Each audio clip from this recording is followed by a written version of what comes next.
Chapter 165. Gulp. Gulp. A series of bubbles appeared at the bottom of the clear lake, and then a small figure emerged from the bottom of the lake. First, it was a wet little head, then the wet princess dress stuck to the body. Vivian appeared as if she was drunk, and then walked on the water with swaying steps. She seemed to be a little dizzy, and after walking a few steps, she suddenly raised her little hand in surprise and covered her mouth. Oh. Ah. The little girl opened her eyes wide in surprise and looked at her feet. There were slight ripples on the water, and she walked on it as if it was flat ground. She didn't use any magic at all, and just walked on the calm lake. As if she felt uncomfortable with her wet body, she raised her white little hand and snapped her fingers, and then her whole body quickly became clean. The little girl curiously walked a few steps on the water, and then directly ran. Her petite body lightly jumped on the water like a fairy from the lake. Amazing. Oh. When did I become so amazing? The little girl tilted her head and thought for a while, and then a series of memories appeared in her mind. Maybe it was because she was suddenly distracted. Plop. She stepped on air and fell into the lake again. Pay, pay, pay. Her wet little head emerged again, and the little girl opened her mouth and spat out a mouthful of lake water. Then she climbed out of the water like climbing a wall and stood on the calm lake again. This time she didn't dare to run around. After cleaning her wet clothes, the little girl walked towards the lake. She looked a little cautious, as if she was afraid that she would fall in again. She didn't know how to swim. After stepping onto flat ground, Vivian patted her chest with her little hand and seemed to heave a sigh of relief. We're safe now. But, where am I now? The little girl tiptoed to look around, but she was short and her body was small, so she couldn't see too far. Helplessly, she could only trot to the hillside in front of her. Then, she tried her best to jump up and look around. It was very interesting.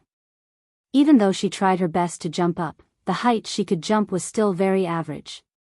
However, she was still able to clearly see the surrounding environment. In front of her was a vast wilderness. Beside it was a very large lake. On the left was a dense forest, and on the right was a very tall mountain. There were no signs of human activity in front of her. She should be near the wilderness. This is bad. The little girl immediately put on a long face and muttered, "That idiot Lillian. She actually called me an idiot? She's the idiot. Why did he run so far away for no reason? Great. I'm getting lost." Perhaps he was not used to this kind of tone. The little girl hurriedly rubbed her cute little face and muttered, "Oh no. He was influenced by that guy."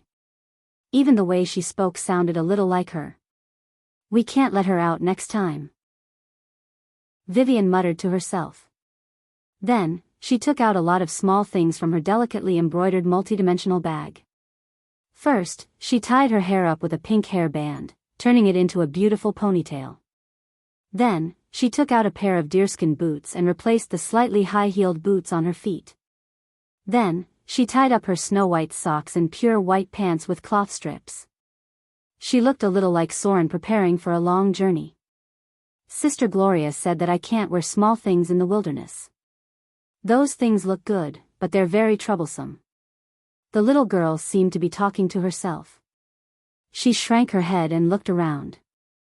Then, she bent over and crawled into a bush. After a while, the princess dress she was wearing was gone, replaced by simpler clothes. If it weren't for her beautiful face and silky long hair, she would look like a tomboy. Of course, she looked like she was only 8 years old. I wonder how Sister Gloria is doing. I hope she's fine. By the time the little girl was done, quite some time had passed. She looked around blankly and murmured, "Which way should I go?" The little girl didn't have the slightest clue. In the end, she took out a kindler and tossed it around. Then, she headed southwest. Behind her was a large forest. Goliath had told her not to enter the dense forest. She didn't know how far she had been teleported, but she was sure that she had left the north. It was much warmer here. Vivian was actually a little scared, but she was also a very strong girl. Her experience in the slums had made her very sensible since she was young. She knew that she needed to cheer herself up at this moment. Since her brother wasn't by her side, she could only rely on herself. Let's find a place with people first. Vivian's small body moved forward in the grass. She wasn't slow because she had cast a spell on herself. She looked up at the sky and muttered, "There are a lot of monsters in the wilderness. I'm so small, I'm easy to bully. Those monsters will definitely want to eat me. Now, I can only find a city and see if I can catch a caravan to find my brother and sister. Sister Gloria said there are a lot of bad people out there. Goddess of wealth. Bless me and let me meet some good people. I'll work hard and make a lot of money in the future." The little girl didn't know much about faith. But she thought that since the goddess of wealth was in charge of wealth, it would be good for her if she made a lot of money. That way, she would be rich and the goddess of wealth would be happy. In fact, from the beginning, the little girl was taught by Gloria that witches had to learn how to make money. A witch without money was not a powerful witch. A witch with money was a powerful witch. So, for the first time, the little girl had the idea of believing in a god. After thinking carefully for a long time, Vivian finally chose to believe in the goddess of wealth and became a pan-believer of the goddess of wealth.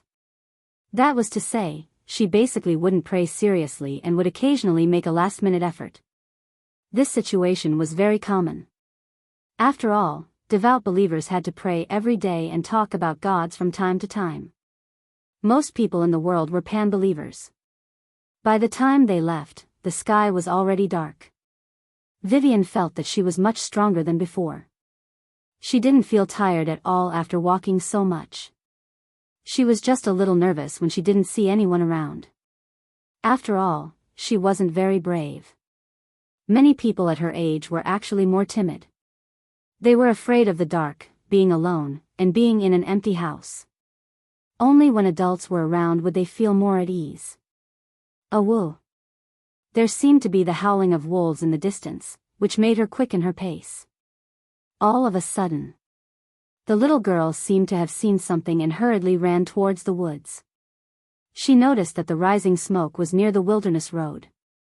It might be other adventurers. Wilderness creatures rarely lit bonfires, and they basically wouldn't do it by the road. Gloria had always taught her a lot of useful knowledge. "Who is it?" An alert voice sounded in front of her, and then she saw a figure flying out. Vivian, who was moving forward, suddenly stopped because she saw the person in front of her. The strange scene of the other party made her feel a little scared. It was a man, and there were 2 men and 3 women next to him. The men's faces were a little strange, and the women's faces were quite coquettish. They looked no different from ordinary adventurers, except for a little charm on their faces. But what Vivian saw was different. She saw that each of them had 2 faces. The first face was the appearance of a human, which was what other people saw with the naked eye. The second face was a vague shadow. These people's faces had more silver scales, and their pupils had become strange light yellow vertical pupils. There were sharp fangs at the corners of their mouths, and their bodies were all covered with tiny scales. This was a Naga. A race that had been hiding in the dark among the human race, a kind of evil and dangerous creature. They had the natural ability to change, and they could disguise themselves as humans in front of ordinary people. Most of them were mixed-blood Nagas, but occasionally they would encounter very powerful pure-blood Nagas. Vivian had seen this kind of creature in books. They were a very cold-blooded and ruthless species. Huh? One of the mixed-blood Nagas showed a surprised expression. It seemed that it was hard to imagine why he would see a lonely little girl in the wilderness. She didn't look as if she was 10 years old. But the vigilance of an adventurer made him dare not relax. He made a gesture behind him, and then slowly walked towards Vivian. The little girl didn't think much and immediately turned around to run. A seductive woman who seemed to be the leader frowned, and then coldly said to the others around her, "Catch her." Several figures flew out. The little girl's arms and legs were short, and she ran very slowly. In the blink of an eye, she was about to be caught up. When the other party was about to catch her, Vivian suddenly screamed, raised her small white hand, and pointed forward. A faint magic aura appeared, and then 5 arcane missiles shot out. The nearest male Naga trembled all over. When he lowered his head, there was a huge bloody hole in his chest. Plop! Clang! One of the mixed blood Nagas fell to the ground, and the other Nagas immediately pulled out their weapons. Vivian seemed to be a little frightened. Almost subconsciously, she pointed her finger, and then a wave of arcane missiles raged out. The other 4 Nagas that rushed in front of her became riddled with holes, and one by one, they fell down bloody. The female Naga who gave the order at the beginning was dumbfounded. When she saw Vivian's gaze turn to her, her face was full of fear. Suddenly, she knelt on the ground with a plop, buried her head deep in the ground, and trembled all over. "Don't kill me. I'm willing to serve you as my master." What a powerful master. Your humble servant is willing to be loyal to you forever. I beg you to spare my lowly life.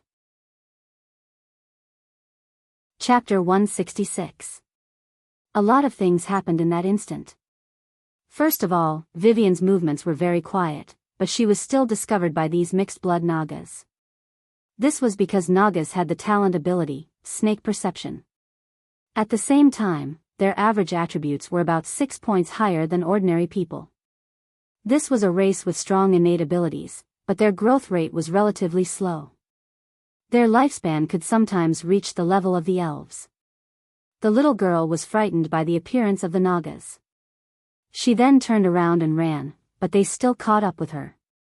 Vivian basically had no battle experience. Although Gloria had taught her a lot, when it came to a real battle, the little girl was still a little flustered and subconsciously used the spell she was best at. Arcane Missile, Level 1. This was a very useful low-level spell. The casting speed was fast and the damage was not weak. Vivian's Arcane Missile could be cast instantly. Because she was a casting genius, she could cast all the spells in 1 second. However, unlike the last time, Vivian cast 5 arcane missiles at the same time. This level 1 spell could add 1 arcane missile every 2 casting levels. The maximum number of arcane missiles that could be added at profession level 9 were 5 arcane missiles.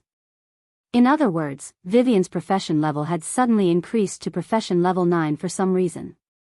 One spell could cast 5 arcane missiles at once. So how many arcane missiles did Vivian remember? She was a wizard and a sorcerer, so the spell slots of the 2 classes were calculated separately.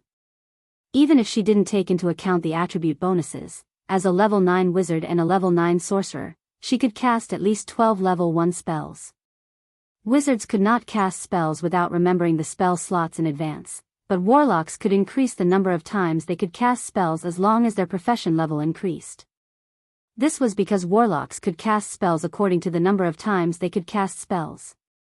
As long as they mastered the spells, they could cast them at will, but the total number of times they could cast them was the same.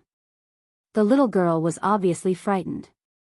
So, she subconsciously threw out all her arcane missiles. Every instant cast was 5 arcane missiles, and as a result, more than 60 arcane missiles were shot out in an instant. What kind of concept was that? Even if Soren was standing in front of her, he would be instantly killed by the barrage of arcane missiles. And that didn't even take into account the penetration bonus brought by the spell energy. A high-grade wizard's arcane missile could penetrate a thin metal plate, and Vivian's arcane missile was almost the same. It directly shattered the armor of the mixed-blood Naga in front of him. Suddenly, a large number of arcane missiles appeared and instantly killed the 4 mixed-blood Nagas. Even their races, minor magic resistance, was completely useless. Before they could dodge, they were shot to death at close range. Their corpses fell to the ground, already riddled with holes. A second or so. Vivian had killed 5 mixed-breed Nagas, and all of them were around level 5. The only remaining female Naga was scared out of her wits. When she saw her companion's body, which was riddled with holes, she looked at Vivian with fear in her eyes. Although the little girl in front of her looked so beautiful and completely harmless, in her eyes, she seemed to be an existence that caused people to be incomparably fearful. It was a kind of fear that came from the soul. Fear had almost shrouded her heart, making her completely lose the thought of resisting. Aura of fear, divine realm, all creatures within 100 feet of the user must be forced to undergo a test of will. Otherwise, they will fall into fear and be unable to extricate themselves. As long as any creature has a trace of fear within the range of the spiritual aura of fear, then it will have to go through another test of will with difficulty +1. If it fails to pass the test of will, the target will be affected by a spell similar to fear. This was Vivian's divine realm. Compared to it, Soren's gaze of fear could only be used to scare civilians. The little girl seemed to be a little scared. She didn't expect to be able to kill so many enemies at once. In fact, it was completely a subconscious reaction because she had never experienced a real battle. However, the bloody scene in front of her didn't make her panic. Vivian used to live in the most chaotic slums, where gang fights in the streets would result in missing limbs. Her experience since young made her more accustomed to such scenes. However, what made her feel a little helpless was the trembling woman kneeling on the ground. She didn't even understand what was going on, and the woman in front of her had already started to call her master. However, she wasn't completely helpless. She tried to keep a straight face and imitated the tone of the witch of fear, Lillian, and said condescendingly, "Raise your head. Are you really willing to serve me forever? Dedicate your life and soul to me." Yes. The female Naga in front of her was scared out of her wits. She almost nodded her head repeatedly. Vivian tried to keep a straight face and said with a slightly childish voice, "Good. From today onwards, you are my servant. When you prove your loyalty, I will give you the reward you deserve." Time seemed to stop for a moment. When Vivian said this sentence, an invisible light of magic appeared. Then, the fear on the female Naga's face began to dissipate gradually. Her expression was dull, and her eyes were blank like a woman who had been played with. Then, she gradually regained her consciousness. She humbly knelt on the ground, leaned over, and kissed Vivian's shoes. She murmured, "Master, your servant will be loyal to you forever." This scene was so inconceivable. It seemed like some evil god believers held a depravity ritual, and then a blasphemous priest used blasphemous words to give all believers a spiritual hint. Vivian swayed slightly as if she felt a little tired. Vaguely, she also seemed to hear a disgusting voice as if the idiot who called herself Lillian was gloating. "Haha. So you will become weak when you consume too much power. You idiot and idiot. Hurry up and let me out." Vivian shook her little head as if she wanted to go away. The annoying voice muttered, "You are the idiot. Why are you so crazy? I won't let you out." She didn't know why. After knowing the existence of Lillian, who called herself the Witch of Fear, Vivian did not reject her as much as she thought. Because she knew everything about her. It seemed that since she began to remember, she had been there for everything she had experienced. It felt like another her, or a twin sister that did not exist at all. Vivian was actually a very kind little girl. As long as it was not related to her brother, her nature was very kind and friendly. But if things became related to her brother, then no matter who was right or wrong, she would definitely stand on her brother's side. Kindness and justice were not important to her. The world in her eyes was supported by her brother, so her brother was more important than anything else. She didn't like Lillian very much, but she didn't hate her either. Perhaps she also thought that hating Lillian was like hating herself, because their memories were similar. It was just that Lillian seemed to be born with the ability to control the power of the Son of Fear. She was Vivian who represented the mortals. She was the real Lillian who represented the Son of Fear. If Soren did not appear, or if the original Soren was completely dead, with the little girl's deep feelings for Soren, it was very likely that she would completely give up herself after the fear came and die with Soren. That was because her brother was everything to her young heart. He was also her only family in this world. He used his blood and sweat to support her everything. Soren's death was very likely to make her give up hope of living. Because when she first fell asleep to resist the fear, she could hold on for so long because she believed that her brother would come to save her. She was not very strong. In fact, she was a little timid. But as long as Soren was still alive, then she would not give up hope, because her brother was her hope. She believed in Soren. She believed that no matter what the situation was, Soren would stand in front of her and hold up the world for her. This was her will. As long as Soren was still alive, her will would never collapse. Vivian was Vivian. Lillian was Lillian. If Soren hadn't come, perhaps Vivian would have died in Amber City, and the one alive would be the Witch of Fear, Lillian. At that time, Lillian would probably not be the Lillian now. Glacier City. Soren saw the tower in the distance. It was Gloria's wizard tower. This was a relatively prosperous city. It could be seen that the people here were quite rich, and their faces did not look sallow and emaciated. The city lord of Glacier City was actually an official. It was not a title inherited from generation to generation, but a manager elected by the city council every 10 years. The real ruler here was the Northern Witch, Gloria in the Wizard Tower. The city lord was just her spokesperson.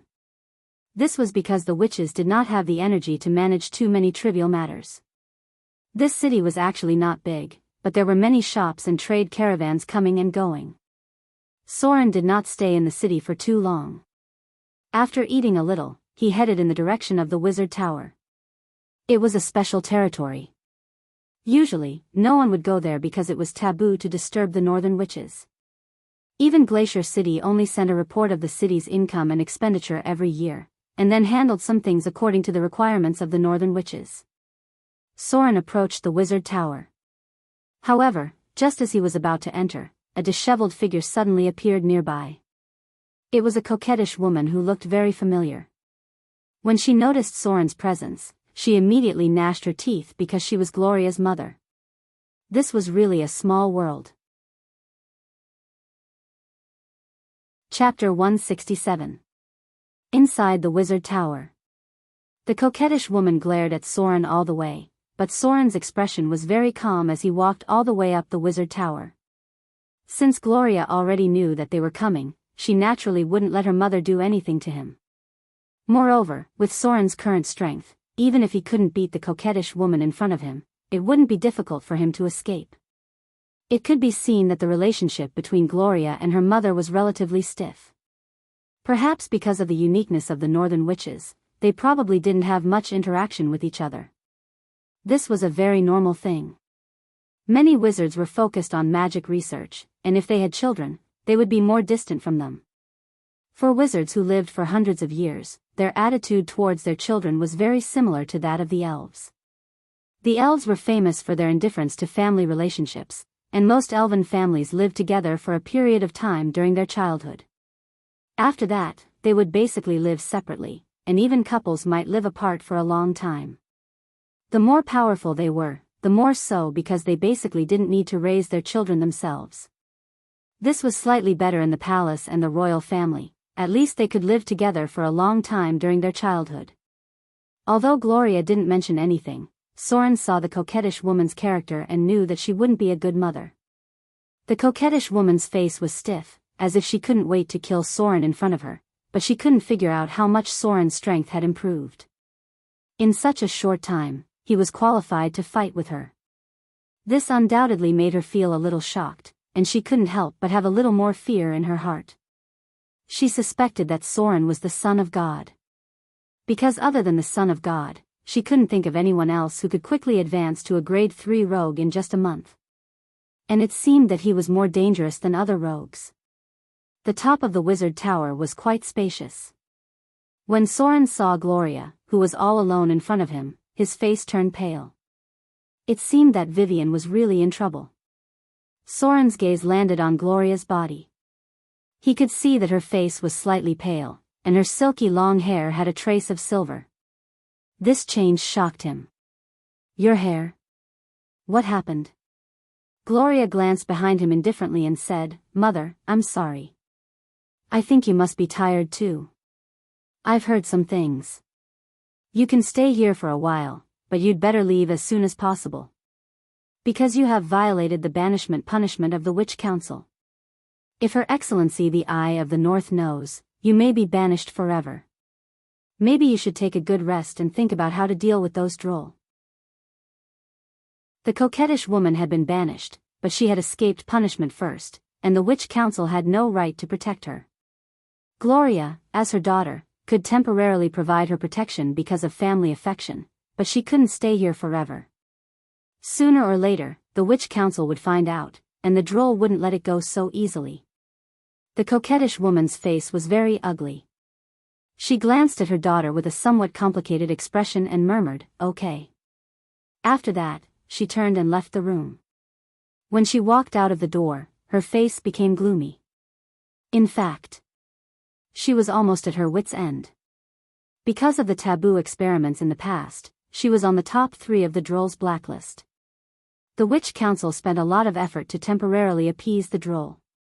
Originally, she thought that she could quickly crack the secret of the card of fate and then become a legendary witch. But in fact, she couldn't even activate the power of the card. Her wizard tower and laboratory had been taken back by the witch council, and some important magic devices were also sealed. The droll was probably waiting for her to walk into the trap. A wizard could only rely on their own spell slots, and after all, they couldn't fight against too many enemies. Before walking out of the room, she glanced at Soren and seemed to be thinking about something. When the coquettish woman walked out of the room, Gloria sighed softly and slowly said, "Mother escaped punishment." This made the witch council very angry, and some people proposed to imprison her permanently. Even I can't change that. She didn't seem to want to talk about this. She turned and looked at Soren and whispered, "I'm sorry. I didn't take good care of Vivian. Some accidents have happened these days, and I can't do anything about it. Something that could render a high-grade northern witch helpless must have something to do with a legend." Soren took a deep breath and said in a deep voice, "What happened?" Gloria raised her hand and lifted her long hair. There were strands of silver in it. She looked at Soren with a complicated expression. She could feel his rapid improvement in strength, and slowly said, "Someone sneaked into my wizard tower. It was an assassin above the legendary level. It should be the legendary Hand of Despair. I was no match for him at all, but I didn't expect Vivian to suddenly awaken. She not only saved me, but also killed the legendary assassin. However, she called herself Lillian. The Witch of Fear, Lillian." Soren was shocked. Then the expression on his face instantly turned ugly, and he said in a deep voice, "Lillian. The Witch of Fear, Lillian." A series of memories emerged in his mind. Amber City, before the start of the time of troubles, the first child of fear awakened. She was the Witch of Fear, the most powerful child of the Dread Lord, and the last host of the resurrection of the Dread Lord. This child of fear was naturally stronger than the other children of fear. The Dread Lord did not leave many children, but there were dozens of them. The great divine power was distributed among these children of fear. The Witch of Fear, Lillian, killed most of the children of fear. In the end, because she angered the Lady of Silvermoon, she was killed by the Lady of Silvermoon in a battle. History had been changed. However, when Soren heard this name, especially when it came from Vivian's mouth, his heart sank. Vivian is Lillian? No. Vivian is Vivian, how could it be Lillian? Lillian's consciousness must be controlled by the Dread Lord. After the child of fear awakened, her personality would easily change. It must be the will of the Dread Lord that affected her. No. I must find Vivian. If Vivian killed the other children of fear, then the divinity in her body would become stronger and stronger, and the will of the Dread Lord would become stronger and stronger. At that time, she would really become the Witch of Fear, Vivian. Although Soren was very anxious, he did not act rashly because he did not even know where Vivian was now. He asked about everything in detail, and then fell into deep thought. Legends were appearing more and more frequently, but the name, Hand of Despair, reminded him of something. He seemed to have fought with this legendary assassin in the past. The location should be in the Shadow Plane. The opponent was a legendary rogue who had transformed into a shadowy life form. Killing him was as difficult as dealing with a lich. Although Soren had joined forces with others to kill him once, he did not completely kill him. This guy's soul was somewhere in the shadow plane. If he did not imprison his soul, he would only destroy his body at most. Soren looked up at Gloria in front of him and said with a hesitant expression, "Can you use prophecy to determine Vivian's location?" Gloria pondered for a moment. She unconsciously raised her hand and stroked her long hair. Her white fingertips twirled a strand of silver hair, and then slowly said, "Yes. But I need to prepare." The price to pay for using prophecy to locate the children of fear was not low. There was a trace of gratitude in Soren's eyes. He gently bowed his head and said slowly, "Anyway, I am very grateful to you. In the future, I will repay you for everything you have done today." Gloria shook her head gently. Her expression was a little complicated, and she said faintly, "I also like Vivian very much. I can see my past self in her." As if she had seen something, she frowned slightly, looked at Soren's sword, and wondered, icing death? She knew this curved sword. Soren nodded gently and replied, "Yes. A weapon obtained in the Frost Kingdom." "You know it?" "Yes." Gloria slowly walked over. She reached out and wanted to touch the curved sword, but she suddenly seemed to feel something. Her fingers trembled, and she retracted her hand as if she had been electrocuted. It seemed that she was shivering because of the cold. Gloria's expression was a little incredulous. She murmured, "It's really the same as the legend. You can't touch it unless it chooses its owner." "But why can you use this curved sword? It seems that it can only be used by kind people. Is there a faction requirement?" Soren's expression was quite surprised. He raised his hand and pulled out icing death. In his palm, the legendary curved sword emitted a faint white light. He did not seem to feel any abnormalities and could use it freely. "This is impossible." Gloria's expression was very puzzled. She murmured, "You don't seem to be a person who believes in kindness, do you? Could it be?" Soren seemed to remember something. His expression was a little incredulous. He quickly opened his data display. Omnipotent hands, legendary skill, weakened soul. It was still in a state where it could not be used. Soren stretched out his finger and stroked the curved sword in his hand. He did not feel the slightest repulsion. If the legendary curved sword in his hand really had a faction requirement, then the only possibility that he could still use it was that his omnipotent hands was still in a sealed state, but it had already taken effect. There were some special legendary equipment in this world. To use them, one must meet certain requirements. If they could not be met, they might not be able to play a role, and they might even hurt themselves. Most of the northern witches believed in the principle of neutrality, so Gloria shivered slightly when she touched it. Because she felt a bone-piercing cold. If the deviation was too severe, it might even be hurt by the energy on the weapon.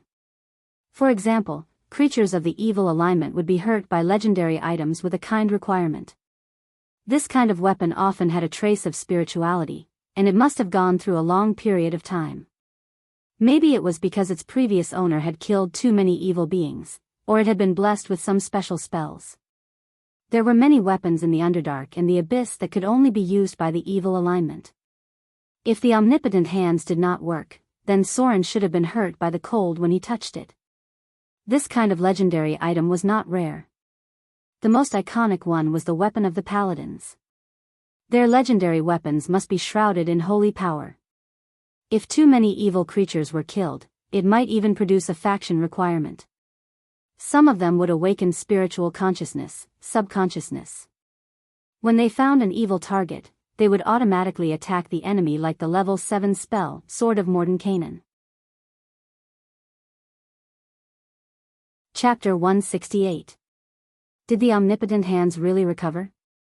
Soren was still not completely sure because the requirements for legendary equipment were still a little weak, and it was possible to forcibly suppress it with power. For example, some abyssal weapons could be used after being purified to reduce the requirement for alignment. If something happened to this legendary curved sword in the past, or if it was forcefully erased by someone, then the requirement for using it would be much more relaxed. Perhaps it could really be used by people from the evil alignment. The best tools to test the omnipotent hands were divine artifacts and soul-bound equipment. The former was basically impossible to erase the requirement for alignment, and to change it, the gods had to do it themselves. The latter had soul imprints on them, and most of them were made by legendary spellcasters. After completion, they could only be used by themselves or their descendants. Among them, there were 3 legendary rings. One was in the hands of an elf, one was in the hands of a dwarf, and the last one was inherited by an ancient human family. These 3 rings were legendary items that were soul-bound and could only be worn by direct descendants. Otherwise, it must be a legendary thief with omnipotent hands. Soren originally wanted to make a legendary soul-bound ring, but unfortunately, he couldn't find a legendary spellcaster with a profession level of 25 or above to cooperate. If possible in the future, he still wanted to make a ring because the soul imprint had a special effect. Note, ring in the hands of a human plus 1 legendary spell slot. In a dark room. Soren stood in front of the window and looked into the distance. Because he didn't have a divine artifact, he couldn't test the omnipotent hands. Gloria was preparing a prophecy to determine Vivian's location. She had to wait until the prophecy was complete. He was a little confused now. He was worried about Vivian's safety, but he was also afraid that Lillian would wake up completely. He had fought against the will of the Dread Lord before, so he naturally knew how terrifying the will of a god was. At the top of the wizard tower, the figure of a beautiful woman appeared on the astrology platform. She glanced at her daughter and said slowly, "You've already exhausted your life. Why do you still want to use the divination ritual?" Gloria was wearing a white robe, and her long hair was dancing in the wind. She didn't look back at her and just said, "You don't have to care about my business." The beautiful woman seemed to be angry and said with dissatisfaction, "Idiot. You're playing with your life. Don't you know the price of prophesying a son of God? You will only drag yourself into a quagmire. In my opinion, it would have been better to capture them earlier. Perhaps we could have used some experiments to extract the divinity from them. Soren should also be a god's child, right? Otherwise, his strength wouldn't have increased so quickly." Gloria frowned slightly and turned to look at her mother. She slowly said, "Did you come here today just to tell me this?" The beautiful woman's face stiffened. After a moment of silence, she sighed, "You can do whatever you want.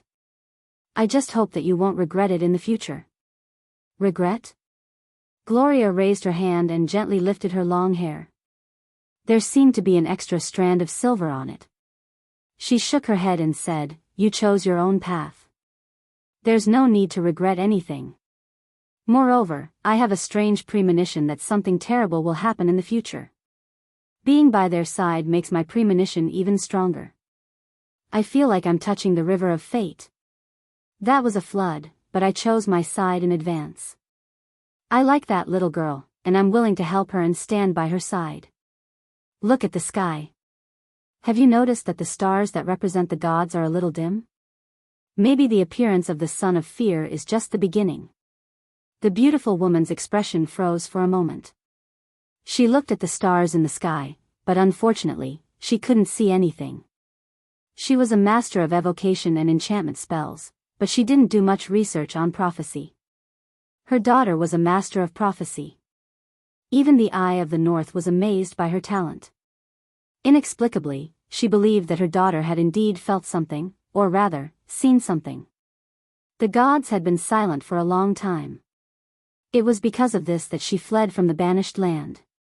She thought that Droll had no energy to take care of her. Unfortunately, she still underestimated Droll's stubbornness. And her own reputation. "Mother." Gloria sighed softly and slowly said, "You have violated the rules of the Witch Council. Your behavior of escaping punishment has made the Eye of the North angry. Although she won't take you back herself, she won't stop Droll from taking action. You'd better leave here and live in seclusion in a place where they can't find you. Maybe when the changes really start, those Droll won't be in the mood to pursue what you did in the past." The beautiful woman's expression gradually became angry, and her voice was a little sharp. "What do those idiots know?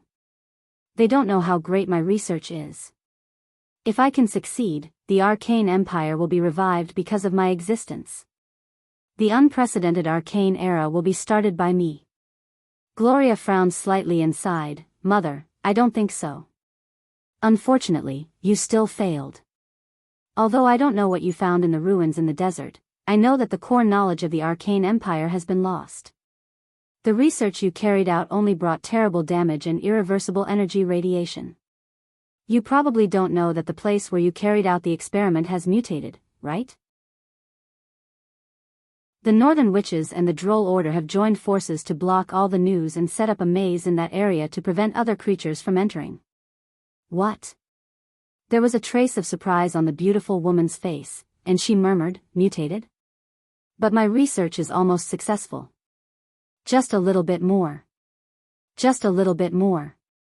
As long as I can figure out the energy core that supported the operation of the floating city during the Arcane Empire, I can create a new era. Her expression seemed to be very disappointed and a little hysterical. She suddenly looked up and said, "There's still a chance. As long as I can enter the legendary realm, I'll be qualified to enter the Clockwork Nirvana's mechanical mirror. As long as I can find the energy core that runs the floating city, I'll be able to build my very own floating city. At that time, no one will dare to threaten me, exile me, or hunt me down. I'll become a great arcanist who can stand side by side with the gods." "Daughter, will you help me?" Gloria sighed softly and shook her head. "Mother, haven't you woken up yet? Since the disappearance of the Arcane Empire until now, so many forces have tried to find the core secrets of the Arcane Empire. But what happened in the end? The goblins originally had good alchemy skills. As the servants of the arcanists, they had a lot of knowledge, but they were almost completely destroyed in a terrible explosion. Now they can only survive in the desert near the sea. The dwarves also tried to find the secrets of the Arcane Empire, but their cities were completely destroyed and buried deep underground by the collapsed mountains. The Wizard Alliance has been secretly conducting research for thousands of years, but except for a few destructive explosions, there are almost no results. Mother, it's too dangerous. A little mistake, and that terrible power will bring a devastating disaster. Give up on the element obliteration research." The beautiful woman took a step back and shook her head firmly. "No. I won't give up. Half of my life has been spent on this research. Good daughter. I know you hate me. I've never fulfilled the responsibility of a mother. But please believe me. You're the only person I care about in this world. If the research hadn't reached the most critical point, I wouldn't have given you to the Eye of the North to raise." Gloria took a deep look at her and sighed. "Mother, I'm sorry. Actually, I don't hate you. In fact, I've always been vague about your existence. In my childhood memories, the number of times you appeared could be counted on one hand. By the time I started to understand things, your experiments had brought about a terrible disaster. Many innocent lives were lost and the people nearby were forced to migrate to other places. When I started to know you, you were already imprisoned in Whiterun. At that time, you were no longer the you in my memory. Do you know? Until now, I still can't see you clearly. As your daughter, my only request is that you give up this dangerous experiment. With your current strength and wisdom, you can't control this terrible power." The beautiful woman was silent. Finally, she looked up at Gloria in front of her, then turned and walked outside. She didn't escape just for freedom. She refused. She felt that the gap between her and her daughter was getting bigger and bigger, but she really wasn't willing to give up because she believed that as long as she crossed this threshold, she would be comparable to the gods. At that time, her daughter would naturally know that it was her fault. She wasn't an incompetent idiot in the Wizard Alliance, nor was she a low-intelligence goblin or a stupid dwarf. In fact, she had already completed part of her experiment. Otherwise, the damage would have been more than this. She had to find a way to get back what belonged to her, no matter the price. She needed an ally. Since her daughter wasn't willing to help her, she could only look for a new ally. Arcane Empire. In the ancient and glorious Arcane era, she didn't need to complete all the research. As long as she could find the core secret of the floating city, she wouldn't be afraid even if it was the gods. She wouldn't give up so easily. Because of this, she had been imprisoned for more than 10 years. P.S. There's another update today.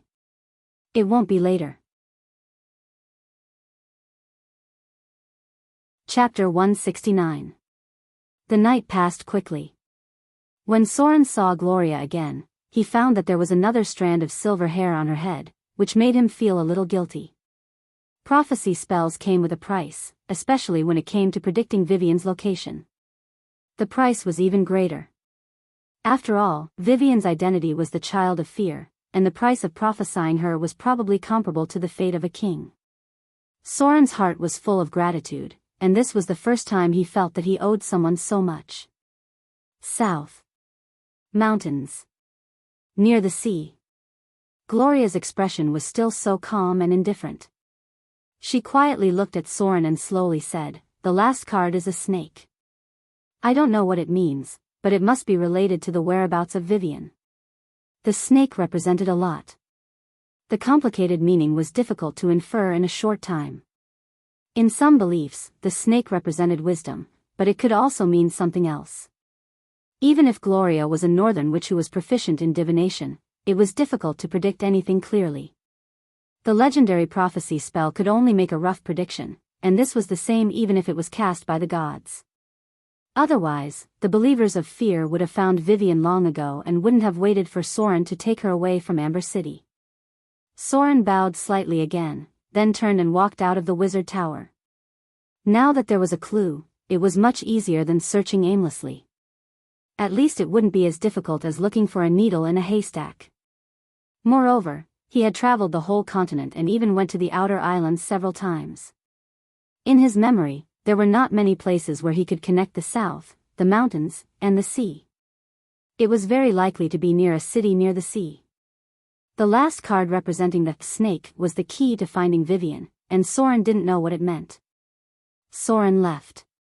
He was not a person who was good at communicating with words, and he didn't know what he should say. He was grateful to Gloria and was willing to repay her, but he was still too weak. Even if he was promoted to grade 3 in a month, he was still very weak in front of Gloria. He couldn't compare with the Northern Witch in terms of wealth, and he wasn't as strong as Gloria, so there was almost no way he could repay her. The only thing Soren could do was to remember all of this in his heart and wait until the day he was strong enough to repay her for her help today. Gloria didn't go with them. She stood at the top of the tower and silently watched Soren leave. She then reached out her hand and touched her heart. The wound there had not yet healed. The appearance of the hand of despair had strengthened her determination to reach the realm of legends. She was now moving towards the realm of legends. In fact, she had divined more than once last night. She had also divined something else.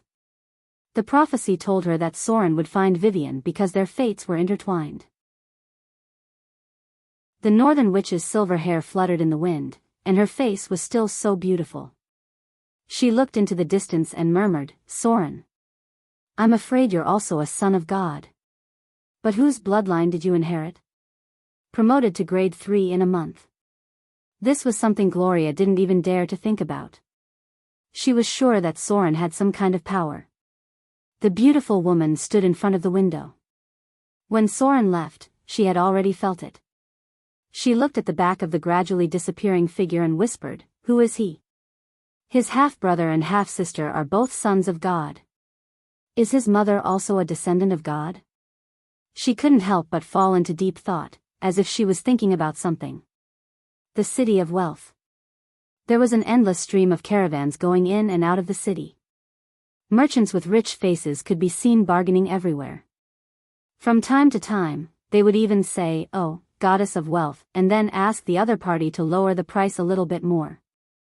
This was the center of the southern coastal trade. The open canal connected the inland, and the geographical location near the Soros Islands was convenient for shipping. This was the city with the most developed trade. It was also the place that the goddess of wealth paid attention to. There was the largest temple of wealth here, and every transaction was worth thousands of Kindler coins.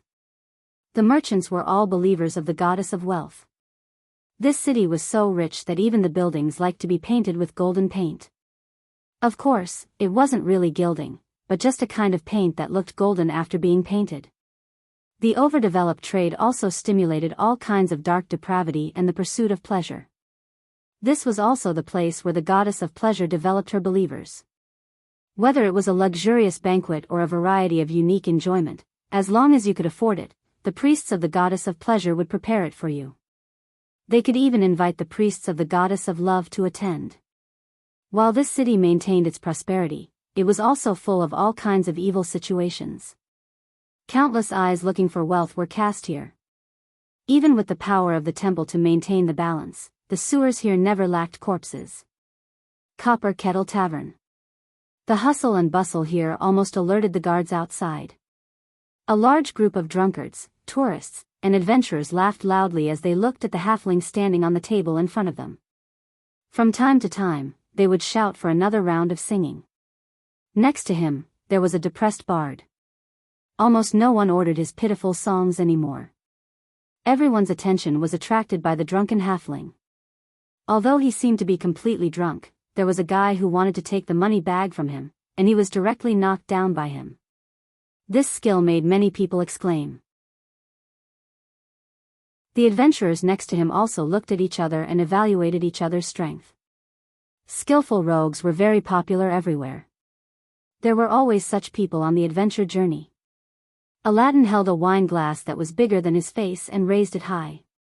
After taking a sip, he burped and said, "The situation at that time was very dangerous.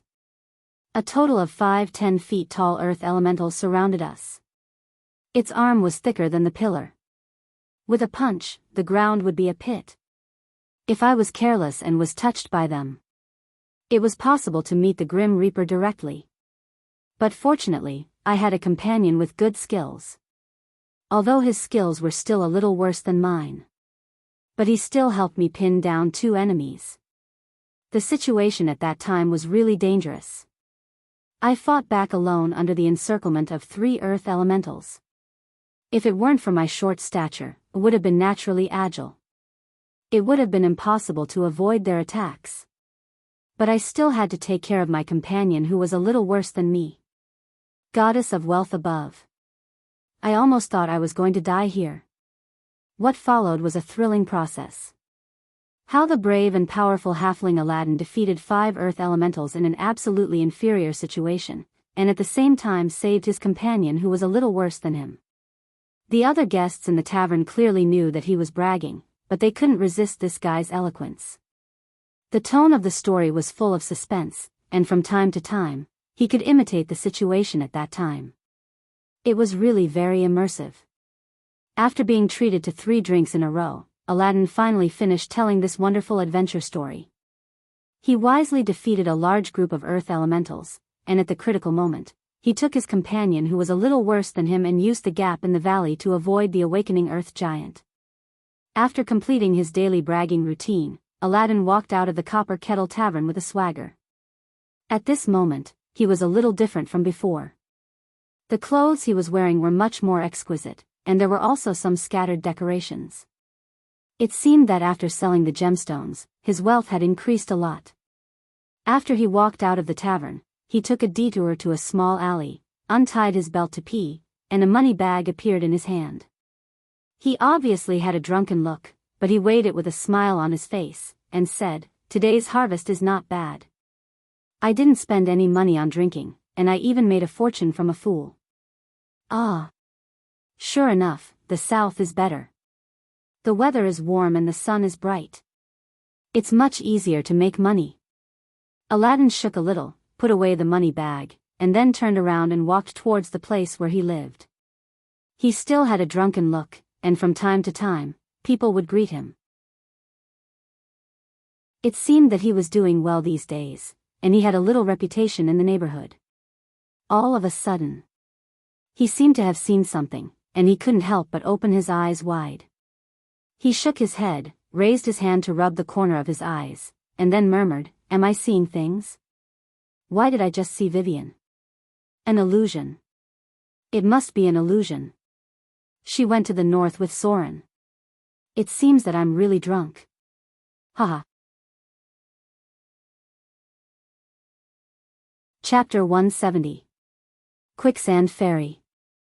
This was the intersection between the north and the south. The lake water from the snowy mountain flowed down and divided into two rivers, one north and one south. In the middle was a large delta area. Due to excessive reclamation and deforestation, this place had once suffered serious soil erosion. The sandy soil rushed into the surging river, causing the entire river to appear somewhat turbid and yellowish.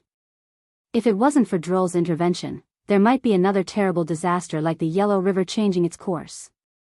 At least in Soren's geographical knowledge, this place was similar to the 800 miles Liangshan Lake, because of the river changing its course. This was the territory of the intelligent lizard men. They were different from the small lizard men in the wilderness. These creatures knew how to build a village and make weapons. They were protected by a weak god called the God of the Lizard Men. Every once in a while, these lizard men would try to trade with the nearby humans. They would use the gemstones and gold coins they found to buy a lot of food and supplies. Weapons were prohibited. The lizardmen's nature was fickle and cunning. They attacked humans from time to time. Even the greediest merchants didn't dare to sell weapons to them on a large scale. Large groups of lizard men were scattered in this lake. They were amphibious creatures, so this was the most suitable place for them to live. The nearby humans believed in the god of justice. With the delta as the center, the laws within a radius of 150 kilometers were stricter than other places. Even if there was a slight violation of the law, it could be punished. The priest of the god of justice was also a judge. Many of his followers became guards. Here, people who were evil would be excluded. It was like the Underdark ridiculing people who were good and seeing them as weak. Every place had its own customs and rules. If you didn't have the corresponding knowledge, you would soon run into trouble. Soren's figure appeared near the delta. He took off his hood. The guards of the god of justice thought that people who hid their heads and tails were easy to be bad guys. This might attract more attention. Compared to other cities, this place was much cleaner. Even the buildings seemed to be in good order. The god of justice was a relatively good god. Although he leaned towards the lawful good god, he wasn't as extreme as other lawful good gods. However, his priest was also famous for being stubborn. For so many years, he had been trying to promote the idea that the prince was as guilty as the common people. Unfortunately, this doctrine had always been strongly rejected by the nobles. Even the nobles here had only compromised to the point where they had to be punished. For example, if a noble killed an innocent civilian, they would have to pay compensation or be punished in other ways, or even be stripped of their status. However, he would not be executed. This was a relatively kind-hearted place. Although there was a semi-slavery system, indiscriminate executions of slaves would result in fines. Slaves in other places were completely equivalent to private property. Slavery was widespread in this world, but there were strict requirements. Slaves had to have corresponding identification and contract documents. The black market slave trade had always been an industry that the paladins had severely cracked down on. Soren planned to take a boat south from here.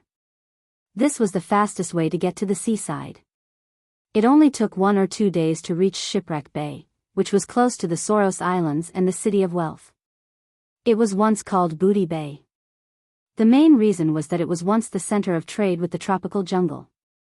Due to the special geographical environment, many ships filled with wealth hit the rocks and sank nearby. It took a long time for humans to find a safe route there. Navigating in Shipwreck Bay was the most popular job. Soren had cleaned up the dark tide murlocs there. These creatures had found a lot of underwater treasures, but unfortunately, they rarely went to the land. Note: undead guards. To deal with them, one had to use underwater breathing potions, and they had to fight in a swimming state. Soren was not very suitable for this kind of battle, so he did not stay for too long. Underwater combat was too difficult to master. Soren paid 15 Kindler coins and then found a merchant ship going south. The bottom cabin was filled with goods, and the top cabin had some high-end rooms. A round trip could earn hundreds of Kindler coins. These ships were all owned by the Chamber of Commerce, and the guards were not worse than the caravans. When Soren went up, he saw more than 20 guards, and there was even a guard captain who was above grade 3. This kind of life was no doubt much easier than adventuring, and it could even bring a family a better life. There was not much danger on the river. A few years ago, there were lizard men who attacked ships, but now that the guardian of the lizard men had fallen into a deep slumber, those unruly bastards had become much quieter. Soren booked a first-class room. It was above the cabin, and the decorations were not bad. A sailor led him to the door and left with a respectful look on his face. After all, the profession of a wizard was very intimidating. Because the ship would sway when sailing, there were hammocks and wooden beds that were fixed. The tables and chairs were directly attached to the wall. Most of the things were fixed, or else they would break easily. Soren took off his wizard robe and took out a book to read. He bought some books when he passed by the city. The sailing environment was not suitable for magic research, and he did not like to just sit around, so he might as well read some books. There was never too much knowledge. Soon, the merchant ship swayed slightly. It seemed that they had set sail to the south. The ship was sailing smoothly for now, but the later parts were a bit more troublesome. Under these circumstances, it was impossible to meditate or research magic. If you were not careful, you might get hurt. Anything related to magic required a certain degree of concentration. Footsteps could be heard from outside. Soren hung his robe on the wall and sat on the bed to read. The door of the room next to his opened, and it seemed that the person who lived next to him was the guest. Bang! There was a slight noise, as if someone's back had bumped into the wall. Soren's listening skills had improved a lot recently, and he was very sensitive to certain sounds. Sometimes, he could even tell what was going on outside based on the sound, such as whether the footsteps were fast or slow, the mood of the passerby, what they were doing, and so on. The basic skills might not seem like much, but the effect of the accumulation of experience was very shocking. Soren seemed to have heard the sound of panting. This made him frown slightly, and he put down the book in his hand. The sound from next door was obviously louder, and he could vaguely hear the moans of a woman and the panting of a man.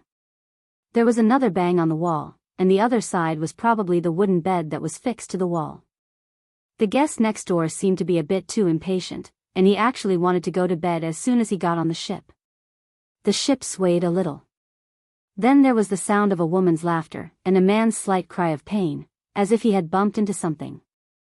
After a while, there was a creaking sound, and the panting became more and more obvious. Soren couldn't help but frown. He really didn't like hearing this sound. Especially when he had been restraining himself for a long time. There was a faint sound. Ah! Dear! Dear! Are we going to be rich now? Rich. Creak. Creak. Phew. That's right. We are going to be rich. Wait until we bring this back.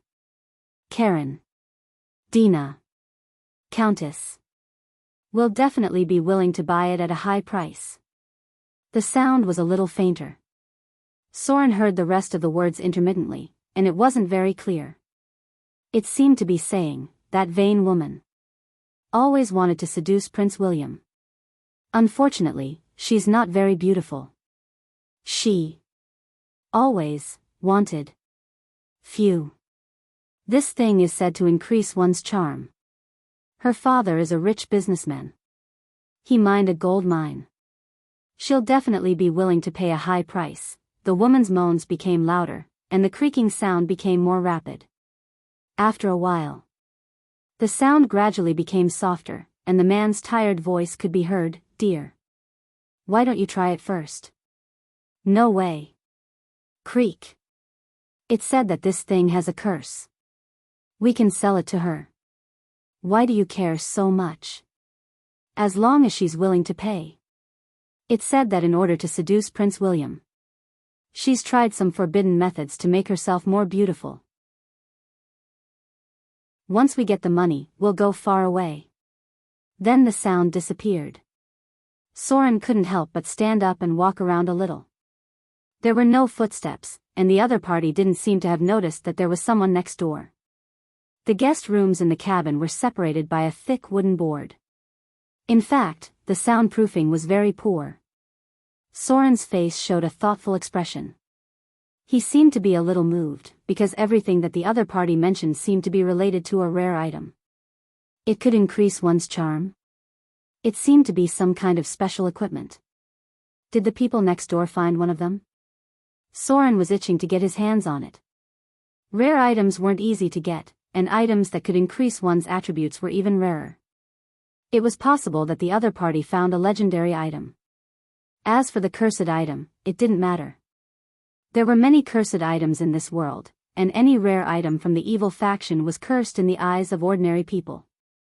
He just didn't know how strong the two people next door were, but they were definitely not ordinary people. People who could get their hands on this kind of equipment were basically skilled.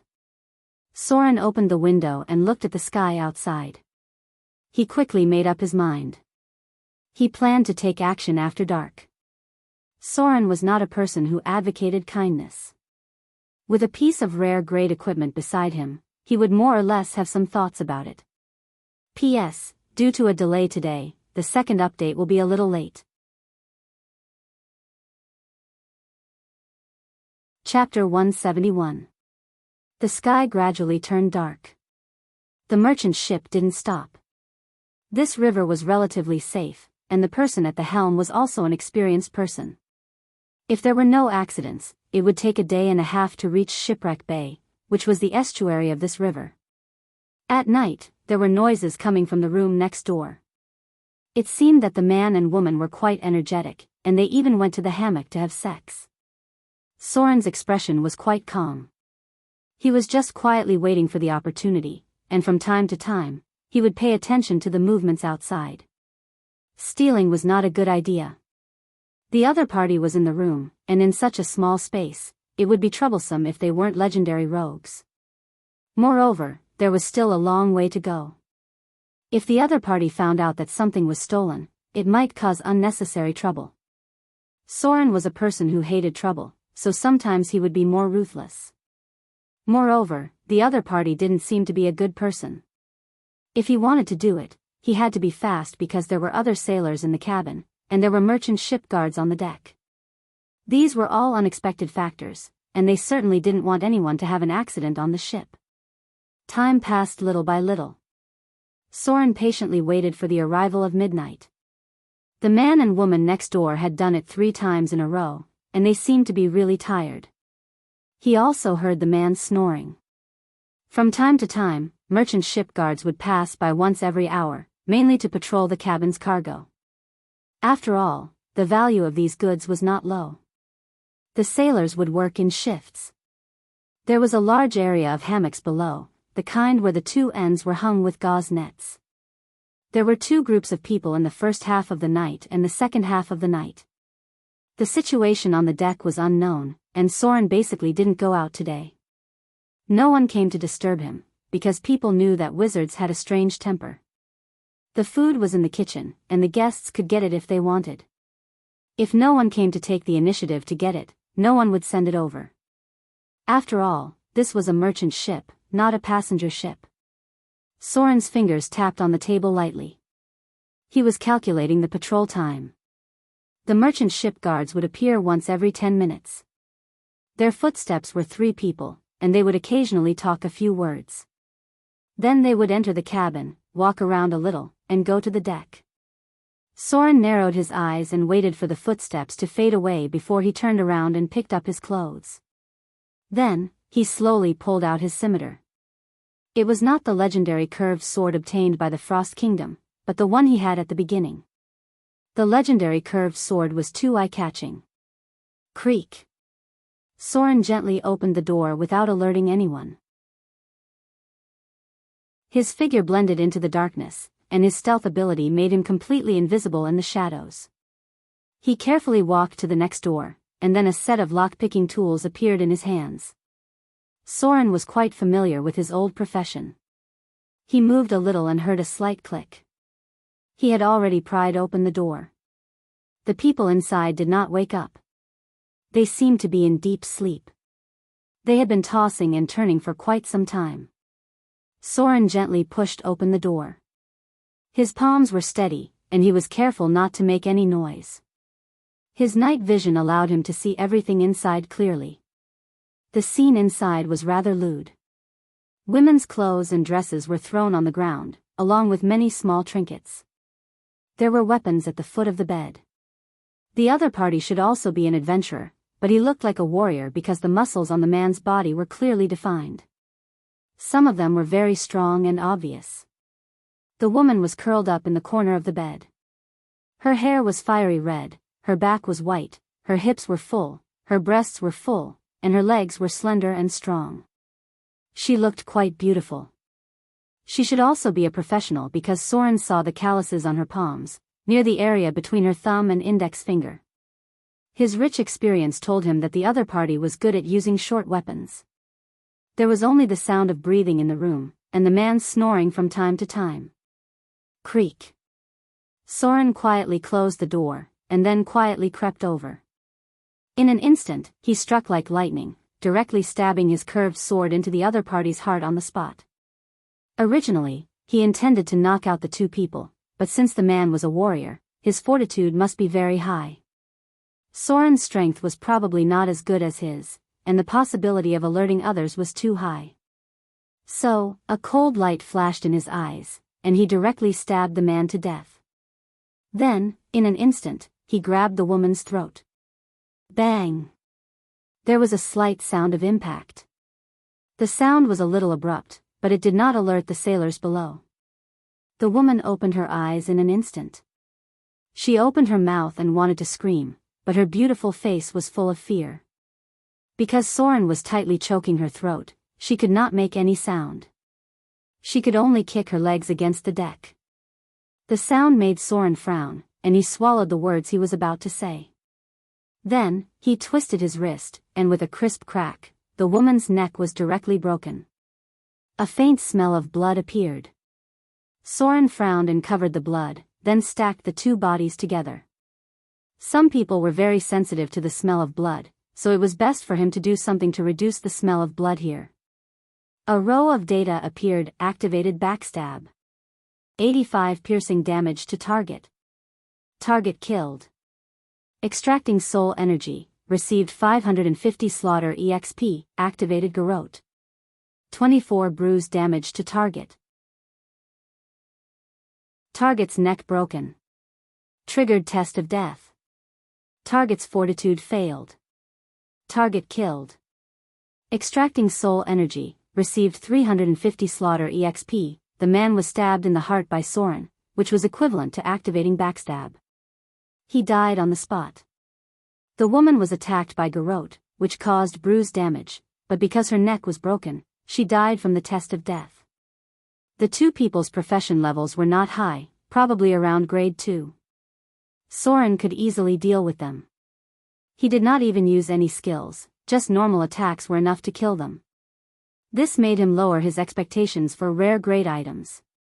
Unless they were extremely lucky, it was basically impossible for them to find anything good.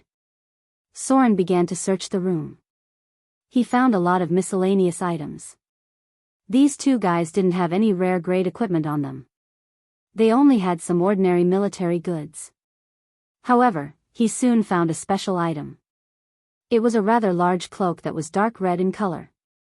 It looked very gorgeous and smooth to the touch, as if it was made of silk. This should be the extraordinary item that they were talking about. Soren tried to appraise the item, and soon saw a row of data: item type, Sorrow of the Moe, Aqua Spirit Cloak +2, item grade, grade 2 legendary, item description, this is a cursed cloak. Normal Aqua Spirit cloaks are made from the hair of aqua spirits, but this one is made from the skin of an aqua spirit that was born in a river called the Moe. The whole process was very bloody and cruel. The creator cruelly skinned a high-grade aqua spirit, and then used her hair to weave this legendary equipment. Compared to normal aqua spirit cloaks, this equipment was more powerful, but it also had the curse of the dead left on it. Equipment requirement: Vitality 12 and above. Equipment effect: Charm +2, up to 25 points. Equipment effect: Charm person, once a day. This legendary equipment can charm a person once a day. No casting action is required, and the ability to charm a person can be instantaneously cast. Special effect, Berserk Succubus, once every 3 days. This legendary equipment can activate Berserk Succubus once every 3 days. It doesn't require any casting action. It can instantly activate Berserk Succubus with spell-like ability. A legendary equipment? Soren's face showed a hint of surprise. The Aqua Spirit Cloak was a rare great equipment. Aqua spirits and dryads were both beautiful creatures that were the embodiment of nature. Dryads were slightly more common. Many legendary wizards liked to transplant dryads as their servants or concubines to warm their beds. Aqua spirits were much rarer. They were the embodiment of rivers, and they had many special abilities. Even wizards would have a hard time finding them. These two creatures belonged to special supernatural lifeforms and had the innate ability to charm magic. Dryads, aqua spirits, succubus, and lustful demons. These were 4 creatures that were born with extraordinary charm. When they reached adulthood, their charm would be 20 points, and they had the ability to instantaneously cast special charm spells. Ordinary aqua spirit cloaks were made with their hair, and then enchanted with special spells. Under normal circumstances, it would increase charm by 1 point, and occasionally it would have additional effects. The aqua spirit cloak in front of him was made with a special method. It was similar to the human skin cloak. Not only was it made with aqua spirit's hair, but it was also made with her skin. No wonder it had the curse of the aqua spirits. This equipment reminded Soren of the human skin cloak in the abyss. That cloak was also a legendary equipment, and it gave +3 charm to creatures of the evil faction. Wearing such a cloak required a certain amount of mental strength. Soren gave up the human skin magic armor because of his resistance. In the end, he wore the legendary dragon skin armor, which was less stressful. He gently touched the cloak with his finger, as if he had sensed something. It was a wailing illusion, and there was indeed the curse of the dead soul entwining around it. Soren's wisdom wasn't high enough. If his wisdom was high enough, he could feel more, and he could even communicate with the souls on it. Soren quickly put away the legendary cloak. Then he began to deal with the corpse. He would arrive at Shipwreck Bay tomorrow, and he had to do a little cleaning to make sure no one would find it. As for what would happen later, he didn't care at all because he had already left. Chapter 172. Shipwreck Bay. This was a unique port city. The location of the port occupied a third of the city. A 10-meter-tall lighthouse divided the port into 2. On the left were merchant ships that ran river transport, and on the right were large ships that ran sea transport. The city seemed to be a bit noisy. Men with swords and knives could be seen everywhere. Due to the special geographical environment, Shipwreck Bay was a bit chaotic. The forces of the gods were also intertwined. It was also the largest port near the south coast to sell stolen goods. Soren glanced around and found that 3 or 4 groups of people had gathered. They were either local gangs or pirates who hunted on the sea. The forces of the temples here were more mixed. There were priests who believed in the Lord of Storms, priests who believed in the sea goddess, and other gods who protected the evil and illegal trade in the shadows. This was a chaotic area, and it was best not to cause any trouble. Soren was wearing a dark red cloak, which made him slightly eye-catching. The others could not help but take a second look at him. A young man looked around sneakily and then stumbled over. Huh? Soren frowned and instantly grabbed the young man's wrist. He then twisted his hand and put the young man on the ground. There was a scream. There were obviously 3 or 5 men who wanted to come over, but Soren had already let go of his hand. He coldly looked at the young man kneeling on the ground and slowly said, "Keep your eyes open. Next time, be careful not to lose your life." This was a thief. There was a group of people like this in almost every city. They liked to rob foreigners, and under the protection of the local gangs, they would hand over most of the stolen goods to the local gangs. Soren used to do this kind of thing. He would steal from the docks and look for easy targets. Foreigners were the priority because they were unfamiliar with the place and were easier to deal with. However, this guy was a bit blind to steal from him. Maybe it was because Soren did not wear any weapons, and because he had changed his cloak, no wizard symbol could be seen. Black silk gloves and a delicate dark red cloak. Soren was a little eye-catching. Occasionally, some women would look at him, and when they saw his handsome face, they would blush or stare at him a few more times. Due to his half-elf bloodline, he was already quite charming. Now that he was equipped with a cold, arrogant, and luxurious cloak, it was obvious that he was even more handsome than before. No matter how you looked at it, the cloak made Soren look cold and gloomy, like a noble with a slightly arrogant air. The external manifestation of this kind of charm was to leave a deep impression on people after seeing it, or to be inadvertently stunned. The former was for men, the latter was for women. Soren's charm was originally 16 points, and now that it had increased to 18 points, he felt as if he had just met Gloria for the first time. He was shocked by her aura, and it left a deep impression on him, even though he had never seen her face before. Soren seemed to be a little uncomfortable with this kind of attention. He couldn't help but frown slightly, then turned and walked toward the alley. Having high charm had its benefits, but it also had its corresponding troubles. People with extraordinary charm could easily become the main character in a crowd. At first glance, they would look like cranes in a flock of chickens. This was not necessarily a good thing for a rogue. Someone sneakily followed him, and after a few glances, they walked away.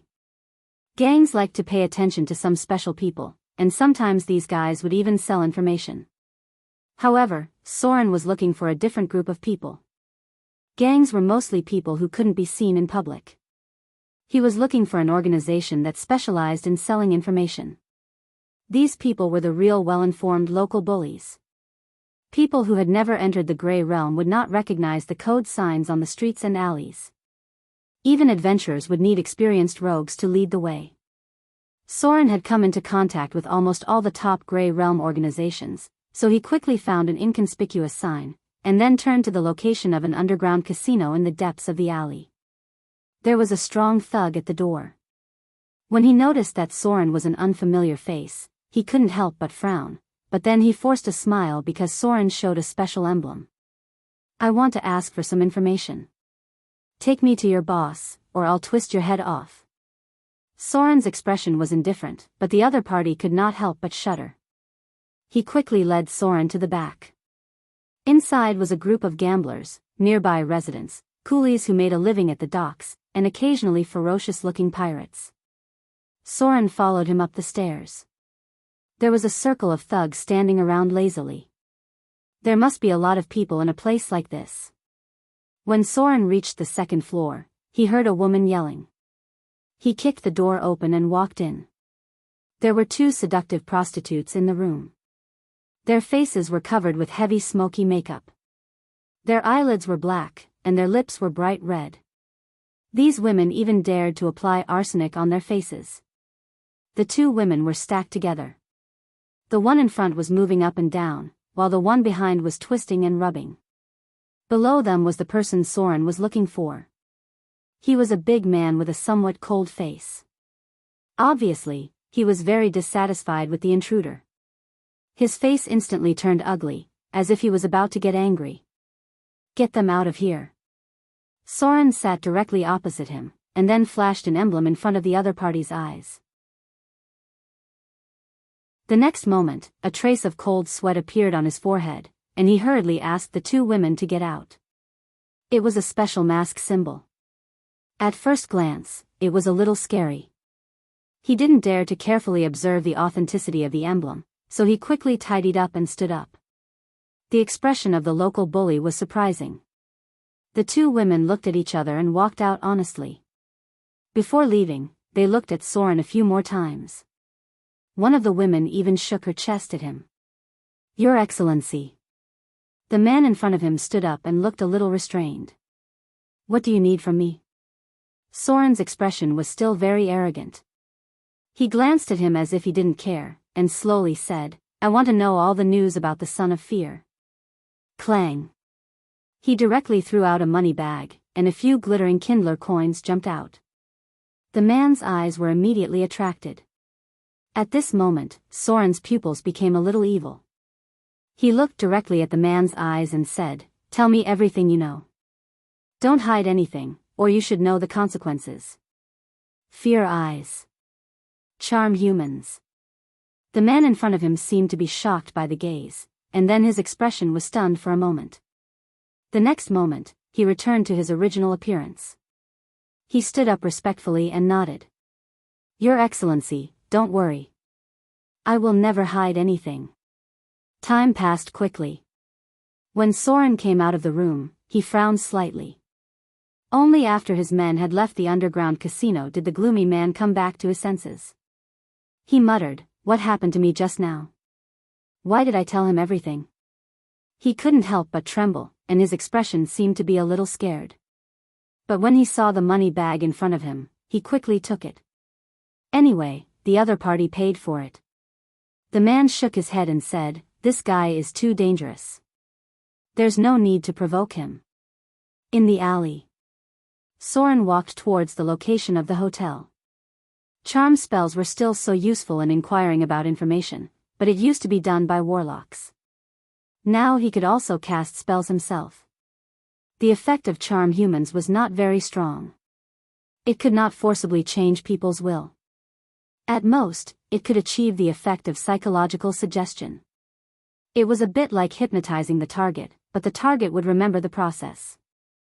This was a will-determining type of spell, which had many evil uses. Unfortunately, the probability of spell immunity was very high.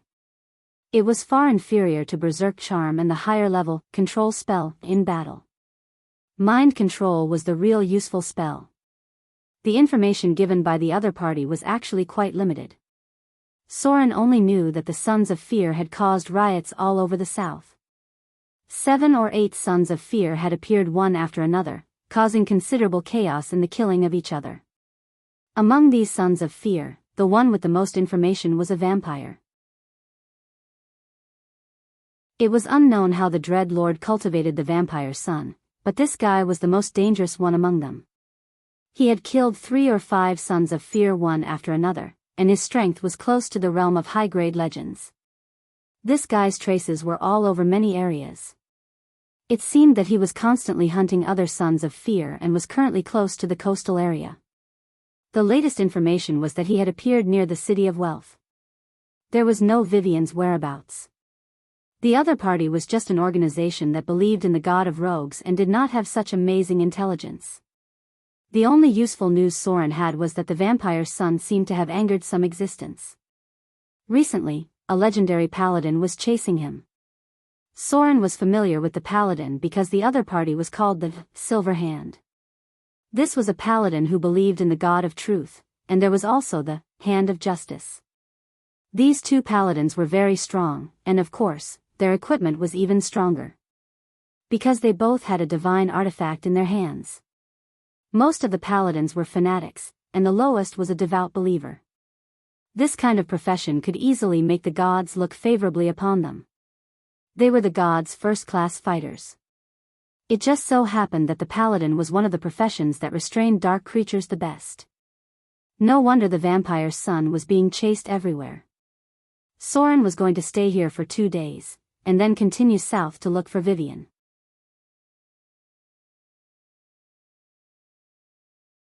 Chapter 173. There were a large number of prostitutes in Shipwreck Bay. When night fell, they would fill up a row. In a place like this, the erotic industry was always the most developed. There were sailors who had just returned from the sea, pirates who had just robbed and sold their loot, guards from various caravans, and adventurers who were passing by.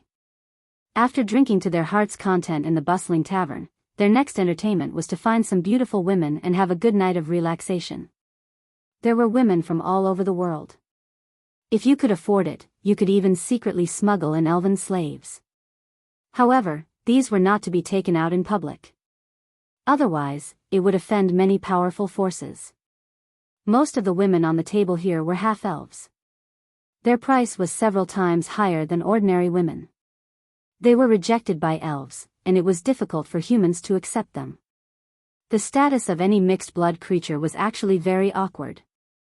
Of course, there were not only a large number of prostitutes here, but also countless underground casinos and all kinds of strange places to satisfy their strange habits. However, Soren did not relax here.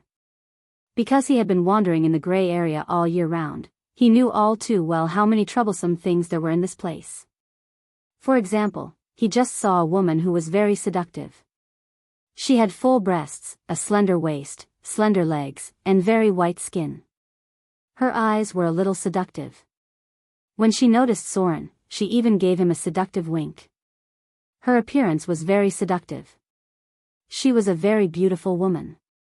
However, Soren's expression was full of vigilance. He slightly crossed his fingers, then bowed and walked in front of her. The seductive prostitute's expression was slightly startled. Then, she revealed a playful smile. She quietly nodded and showed her finger. There was a simple ring there. Then, she looked elsewhere. Seeking pleasure in Shipwreck Bay also required a lot of foresight. There was never a lack of fools who lost their lives because of lack of foresight. The result of being blinded by lust was very likely to wake up as some kind of monster or leave behind a blood-sucked corpse. It was a vampire. It should be a dark creature of the blood-kin level. High-grade vampires rarely came out to hunt. That's right. There were many vampires here. In any city with a developed sex industry, there would be many vampires hiding in the dark corners. They also needed wealth to maintain their lives, especially since these creatures were born to enjoy a more luxurious life. They also needed a sufficient source of food, and seducing lustful prey was undoubtedly the best way. If you walked in front of this beautiful vampire, you would find that she was very attractive, because the charm spell had already been cast on you. Then, you left with her and entered a dark alley. You might have unknowingly arrived at a rather eerie place in the twists and turns that were filled with sex and seduction. You might have even unknowingly walked into a secret room in the sewers. Soon after, you will find that there is not only one beautiful woman in the room, but also other beautiful women who are looking at you with thirsty eyes, which will make you feel very excited. What followed next was a feast. If you are handsome and strong enough, you may experience unimaginable pleasure in a group of vampires, and when you are done, it is their turn to feast. Even if you are a quasi-legendary profession, you might not be able to escape from a group of vampires, because there are even stronger existences in their lair. These women are the slaves who provide for them. They seduce those who seek pleasure, kill them, and take their wealth, then offer it to the master who turned them into vampires. The scene was beautiful, but also cruel. You can enjoy a lot in a group of beautiful vampires, but unfortunately, you will be thrown into a stinking ditch the next day. Yes. It should be your corpse. There were too many interactions between the Grey Realm and the Dark Realm. Soren had come into contact with more than 100 vampires, and he had even watched the entire process of a vampire hunting. These creatures were dirty, evil, depraved, and lustful.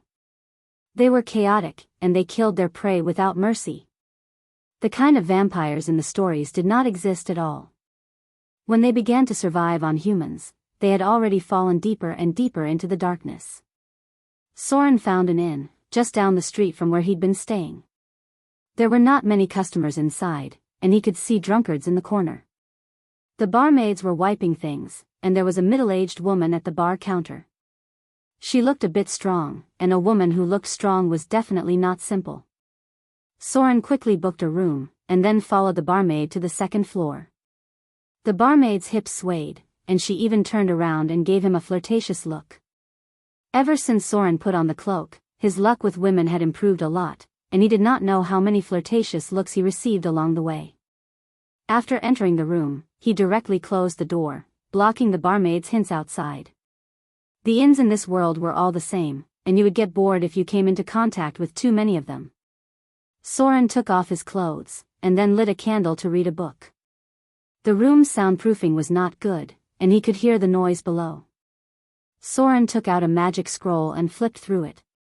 Occasionally, he would pick up a quill to write, and soon, he had filled 5 or 6 sheets of white paper. Heavy footsteps could be heard outside the door, as if there was a creature of great weight walking past. He also heard the sound of armor colliding. Time passed little by little. Soren did not plan to stay up all night. Just as he was about to pack up and rest, there was a noise outside the window. It was a woman's moan. He frowned and walked to the window on the second floor to take a look. He could see a drunk man, who reeked of alcohol, throwing himself into a woman's arms and kissing her. Under the silver moonlight, the woman's skin was pale. She pretended to moan a few times, and then her expression turned cold. Her pupils slightly changed color, and fangs appeared at the corner of her mouth. Then, she bit the man's neck. Large amounts of blood gushed out from the artery, and the woman sucked it like she was drunk. The man was still immersed in the bosom in front of him, and did not notice the arrival of death. Charm spell. The charm spell of vampires was very special, and it would not wake the target when it was attacked. The woman did not notice Soren's gaze. She seemed to be a newborn vampire. Because vampires with families would not hunt outside, it would cause too much trouble. They would hide in corners and sneak around in dark basements. Newborn vampires could not control their desires. Most of them were very hungry, so the man in front of her died very quickly. He did not slide to the ground until he had eaten his fill. The woman glanced to her left and right, then prepared to leave. Soren frowned slightly, and showed a thoughtful expression. He raised his hand and knocked on the window. Then, he opened the window and looked down. Slowly, he said, "Didn't your elders teach you how to hunt? You just threw the body here after you finished eating?" Whoosh! The woman, who was just about to leave, suddenly turned around. Her pupils shone with a dark green light, and her sharp fangs were exposed. Her fingernails became sharp and black. She slightly squatted down, which was a standard hunting posture. However, her target was on the second floor. Soren's expression was still calm. He looked at her coldly and said, "If I were you, I wouldn't do that. It's a very stupid thing to do. Throw the body into the sewer in front, and then deal with the blood. After you're done, come to me. I have something to talk to you about. I don't think you would refuse the invitation of a kind stranger, right? Am I right? A defector?" At the end, Soren's expression was quite playful. He slowly said, "You're quite brave. A newborn actually dared to defect. And you even succeeded." The woman's expression was a little hesitant. She hesitated for a moment, and then directly picked up the body on the ground with one hand. The man's weight was estimated to be around 200 pounds, but she effortlessly carried him with one hand. After dealing with the blood, she walked towards the sewer in front of her. Soren looked at her back and added, "Remember to deal with the wound on his neck. Make it look like he bled out." The woman gently nodded. Soren didn't close the window. He walked to the bedside and sat down. His expression was a little uncertain, as if he was thinking about something. After a while, he put on the cloak next to him, and then put on the battlemaster gloves. Weapons appeared in his hands one by one, and then disappeared one by one. Newborn vampires were very impulsive and aggressive. He had to be careful because the other party could attack at any time. Educated vampires wouldn't hunt like this. Even the one he met before knew how to lure the prey to the graveyard, and then directly deal with the body after eating. This was obviously an uneducated newborn. After a vampire completed their transformation, they would be taught by an elder for a long time. They would be taught how to survive, and they would be confined to stay away from other people. Although vampires were powerful creatures, that was only in the eyes of mortals. If dark creatures dared to appear in the open, there was no need for the gods to intervene. Legendary professions could easily destroy a group of them. The one just now was a newborn, and it didn't look like a wanderer. Wandering vampires were very experienced and very vigilant. They would never do something that would expose themselves. This was a defector. The fact that a newborn vampire was able to defect undoubtedly aroused Soren's curiosity. He seemed to have thought of something interesting. Asterisk patter. The sound of climbing came from outside the wall. The sound was very soft, but it didn't escape Soren's notice. The newborn vampire twisted her body with amazing flexibility, and then came in through a narrow window. She landed lightly on the ground, and then stared at Soren with her green eyes. She slowly said, "Who are you?" Soren smiled, slightly raised his eyebrows, and said softly, "Who I am is not important. What's important is that I know you're in trouble, and I can help you. Of course, I need you to do me a favor." He slightly narrowed his eyes, and there was a trace of coldness in his eyes.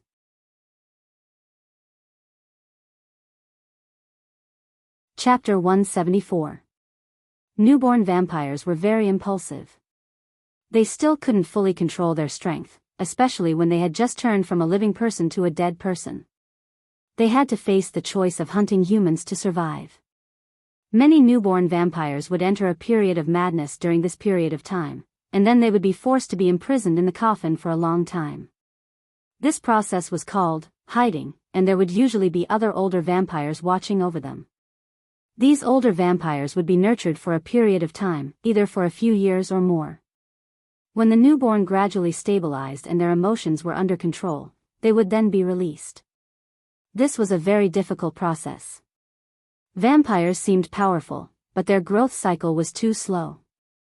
They needed to spend hundreds of years to reach the 4th grade. The newborn in front of him was actually only at the 3rd grade.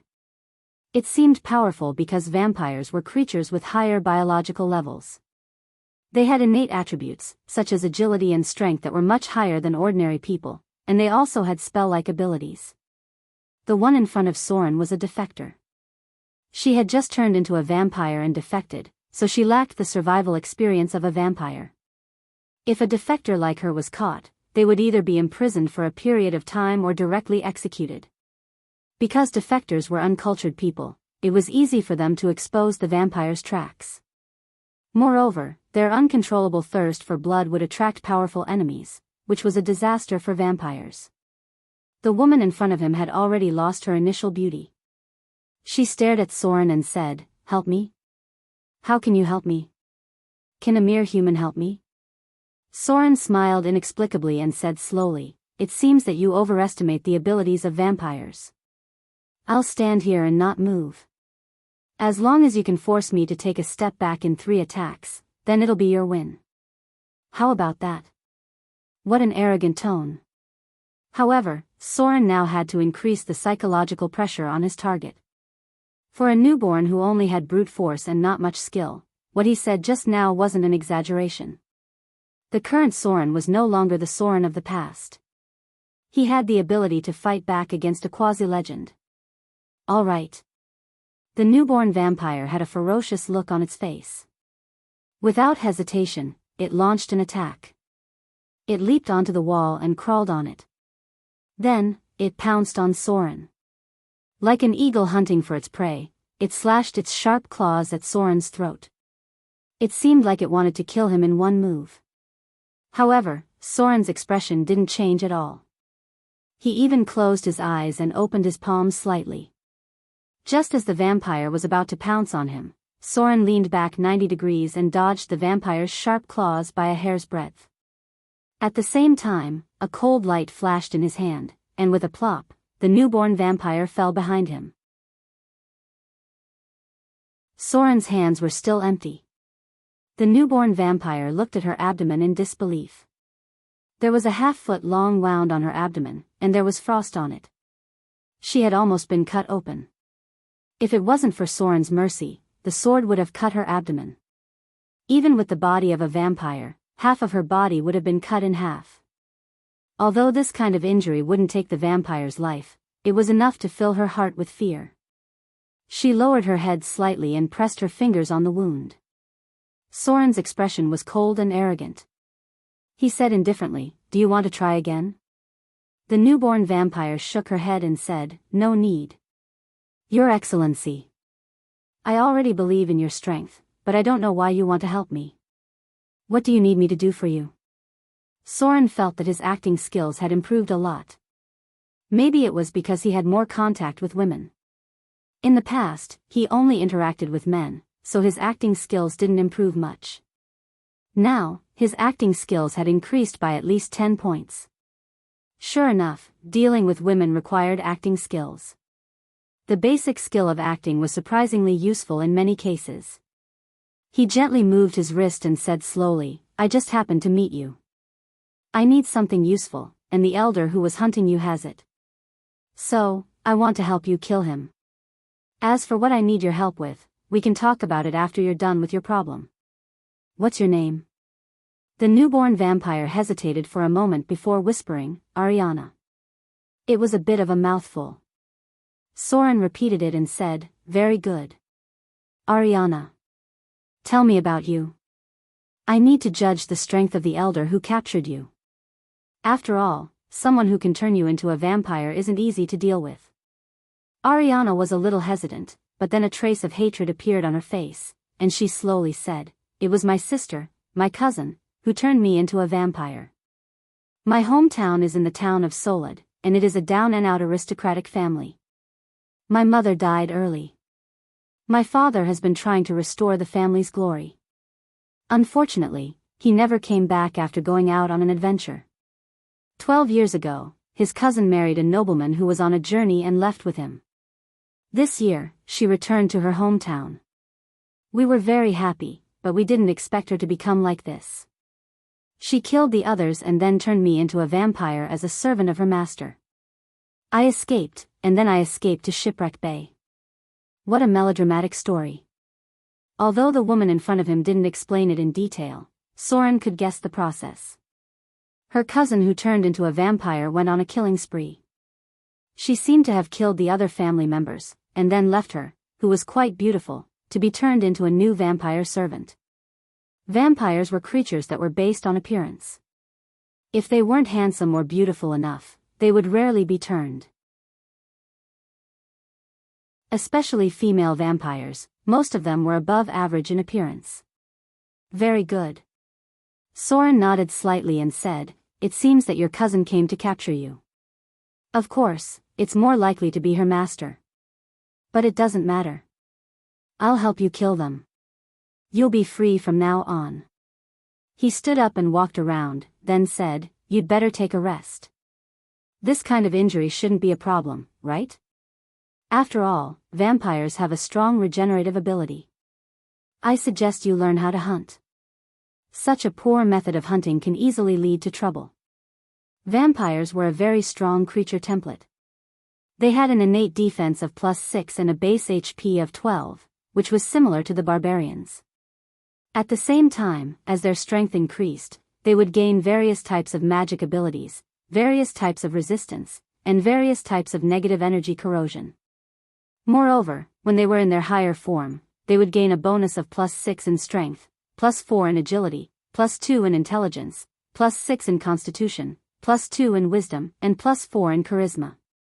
In some ways, it was almost comparable to the additional abilities of a dragon disciple. They had a +10 racial bonus in deceit, hide, listen, stealth, search, detection, and other basic skills. Vampires had a base creature level of 8, and they were naturally close to grade 3. These dark creatures didn't have many weaknesses. Many things in folklore were fake. They had shadows and weren't afraid of mirrors. Garlic was just the smell that they hated. The only thing they were afraid of was sunlight. It would greatly reduce their strength and could even kill the weak vampires. Their fatal weaknesses were their heart and brain. High-grade vampires could transform into bats and gaseous forms. They were a type of creature that was very difficult to kill. The rest of them were similar to undead creatures. Soren had killed many of them before. Vampires had a very important part on their bodies, and that was their spine. This was a special casting material, and it was also a key tool for the evil bloodline purification. The bloodline purification ritual was a transformation of a supernatural life form. There were many special casting materials in it. They could increase the effectiveness of the bloodline purification ritual, but they wouldn't change the bloodline of their own race. There were more core materials for the evil bloodline purification ritual. They came from more than 10 different sources, such as vampires, werewolves, liches, demons, devils, dragons, and so on. The simplest bloodline purification ritual was directly blessed by the gods. Soren naturally wouldn't be naive enough to think that the gods would be willing to bless him. The second most convenient material was dragon blood. However, it had to be a purebred dragon, and the minimum requirement was a white dragon.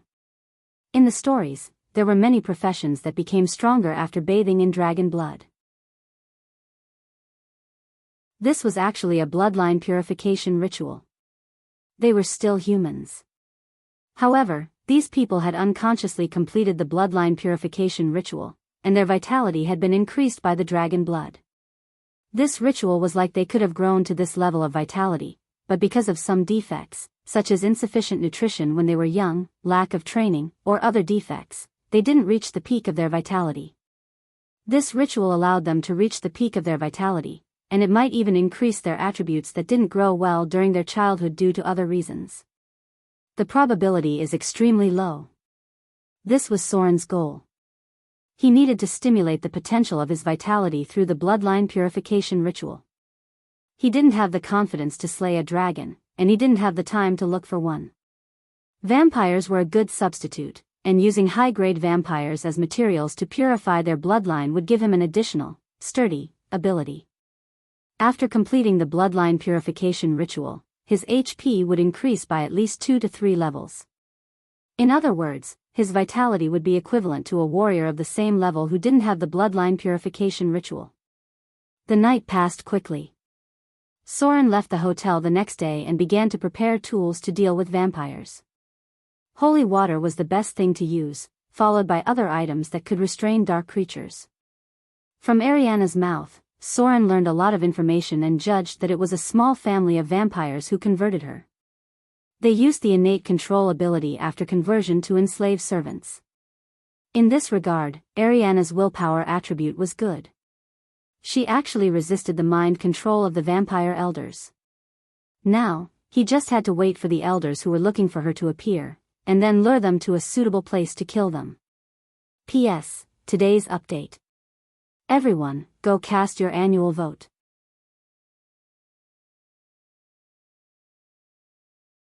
Chapter 175. Don't provoke those local snakes. Although Soren already had the idea of purifying the bloodline, he never planned to attack the local vampires. The main reason was that these creatures were able to survive in the area for such a long time. Whether it was their connections or their strength, they were very difficult to deal with. He was basically sure that the newborn was not a local vampire, or else she would have been captured long ago. If Soren remembered correctly, the leader of the vampires in the shipwreck harbor was an earl, who had existed for more than 800 years, and at the same time controlled a group of pirates. It was an old-fashioned and mean old thing, a standard high-grade legendary creature, with a morbid pursuit of the rules. Although vampires had long lives, unfortunately, they did not live for too long. Unless they were willing to hide in the cemetery and not come out, sooner or later they would be killed by adventurers, paladins, or other people who believed in kindness and justice. Because even legendary vampires could be directly killed by an eighth circle, sunburst, not even leaving a speck of dust on the spot. Vampires were famous for being rich. During the Age of Chaos, who knew how many quasi-legendary wizards and priests were looking for vampires everywhere, completely on the rhythm of making a fortune. If Soren mastered sunburst spells, or had a sunburst scroll, he would dare to challenge legendary vampires. The priests of the god of light killed the vampires in batches. Soren prepared high-density holy water, which cost him nearly 200 Kindler coins. This holy water was a special item made after a ceremony, and its effect was stronger than ordinary holy water. It could cause 60 holy damage to any evil creature, and it could even cause double damage to undead creatures. If it wasn't for the obvious weakness of dark creatures and undead creatures, many people would have changed their race. After all, the attributes provided by vampires were too high. Sunburst spells could cause double damage to them, and control undead creatures could also directly control them. Soren did not come back until night time. Vampires did not move during the day, so there was basically no problem during the day. When he came back, he saw Ariana wiping the corner of her mouth, and a trace of blood could be seen. This made Soren frown and said slowly, "You went to kill people again?" Hearing this, Ariana was startled and then whispered, "I have already dealt with the body." Soren nodded slightly. His expression was a little uncertain. The newborn in front of him was way too thirsty for blood. She had just killed an adult yesterday, and today, she couldn't help but want to suck blood.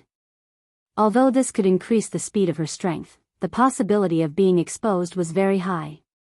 If she didn't know how to control herself, she wouldn't be able to live for long. Catch! Soren threw a large cloak over and said slowly, "Let's leave this place. You go and lure the tracker out." Ariana nodded and put on the cloak. When they went downstairs, the sturdy lady boss was scolding someone. It seemed that one of the workers was lazy and didn't show up. When Soren heard this, he couldn't help but look back at Ariana. She obviously avoided his eyes.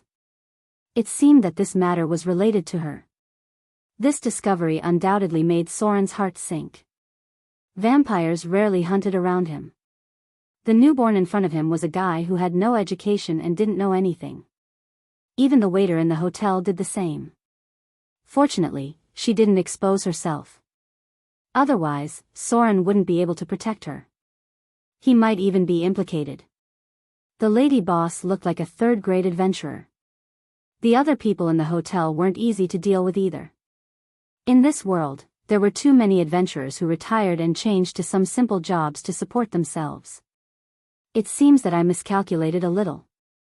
Soren was quite dissatisfied and said to himself, "A newborn vampire is a time bomb. She can't control her desire to suck blood."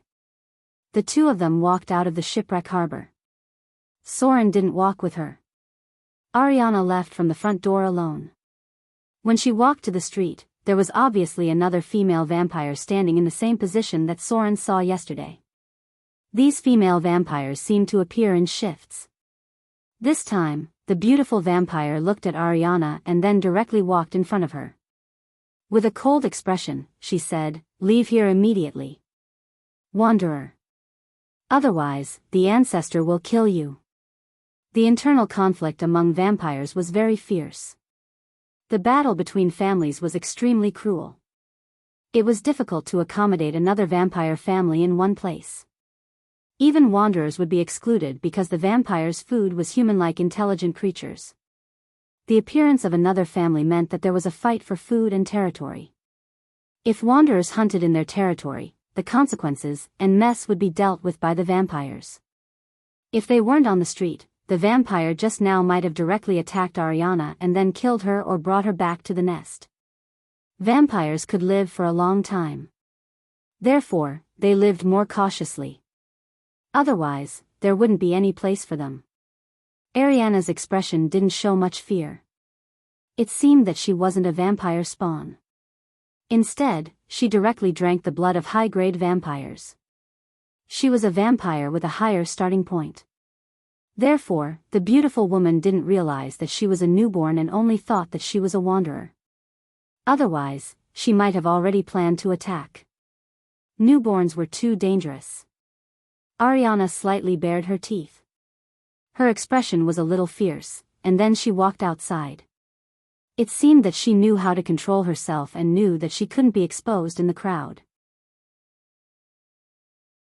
Soren followed behind with a frown on his face.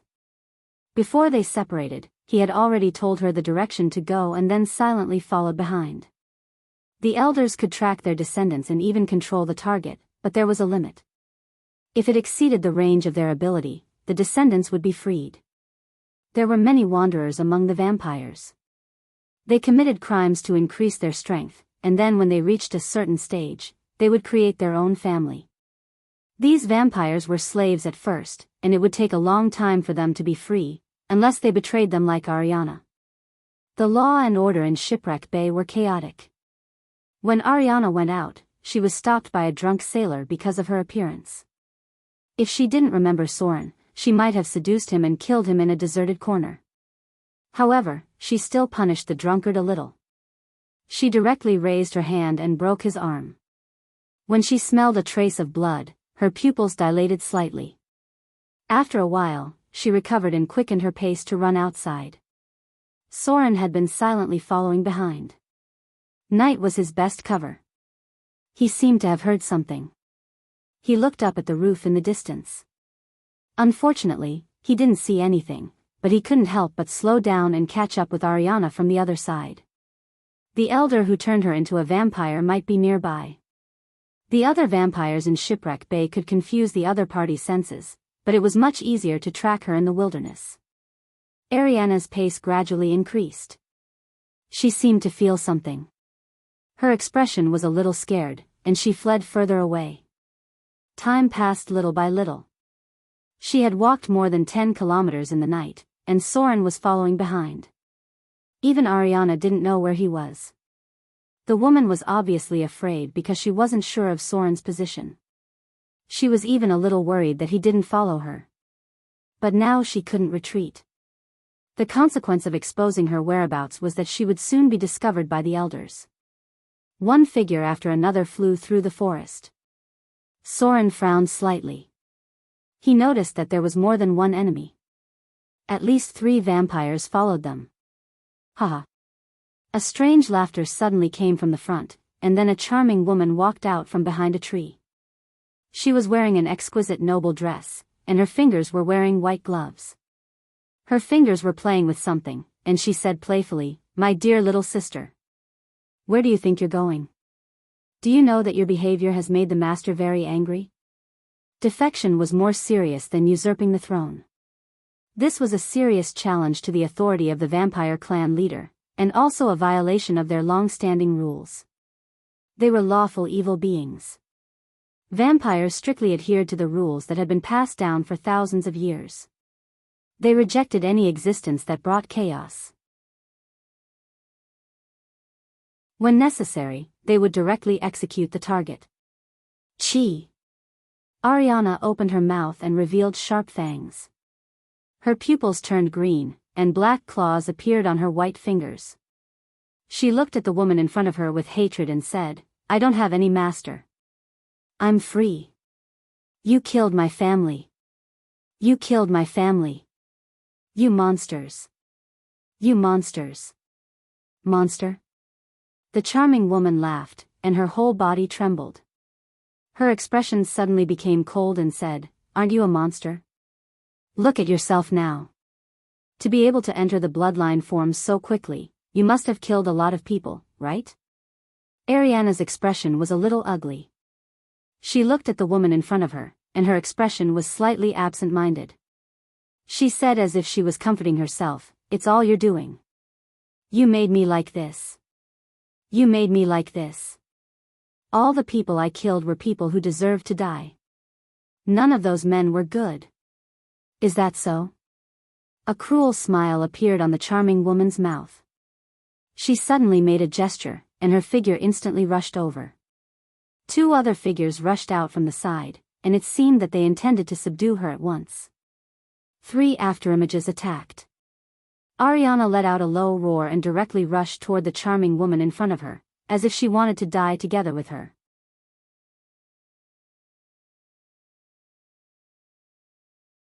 Chapter 176.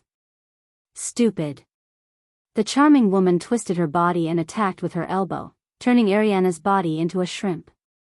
Before she was transformed into a vampire, she was just an ordinary girl. She basically had no combat training, and now she only relied on her instincts to fight. Compared to the experienced charming woman in front of her, she was like a clumsy child.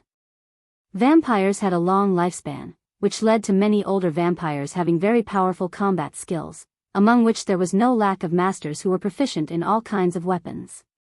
The charming woman in front of her had undoubtedly undergone a considerable amount of combat training. The dagger in her wrist gently cut Ariana's hand tendons. This kind of injury was not a threat to the vampire, but it could temporarily affect her activities. The 2 vampires locked Ariana's arms, and then used brute force to put her down, kneeling in front of the charming woman. Tsk tisk. The charming woman chuckled, stretched out her dagger, and cut Ariana's face, leaving a bloody mark on her beautiful face.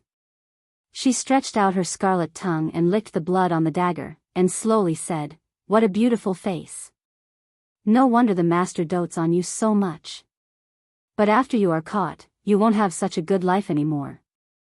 As if with a trace of hatred, she drew the dagger and slashed across Ariana's face. Streaks of blood could be seen. Ariana's face suddenly became bloody, but the vampire's powerful regenerative ability was still there, and the wound gradually recovered. I'm going to kill you. Ariana opened her mouth, revealing her sharp fangs, and glared at the charming woman in front of her. She glanced around a little, but she did not see Soren's trace, which made her heart sink to the bottom. The two vampires behind her firmly held her arms, completely suppressing her in place. Because she struggled too hard, one of them directly stepped on her and said slowly, "Take her back. The master will give her the punishment she deserves." The charming woman glanced at him and said coldly, "I don't need you to teach me. Break her limbs and take her back." Vampires had a strong regenerative ability, so it didn't matter if their limbs were broken. It was undoubtedly much more convenient after their limbs were broken. A look of despair appeared on Ariana's face. She struggled desperately, letting out a beast-like growl. Her pupils gradually expanded, turning from green to blood red, and finally, her entire eyeball was blood red. This strange change shocked everyone. The charming woman frowned and said, "Berserk bloodline? Damn it. It was her father's bloodline. Her father was a berserker." Just as they were about to break Ariana's limbs, a dark figure suddenly appeared behind one of the vampires. With a flash of cold light, the scimitar directly pierced the vampire's heart. Traces of frost appeared on the vampire's body. The vampire's skin that touched the scimitar sizzled as if it had touched sulfuric acid.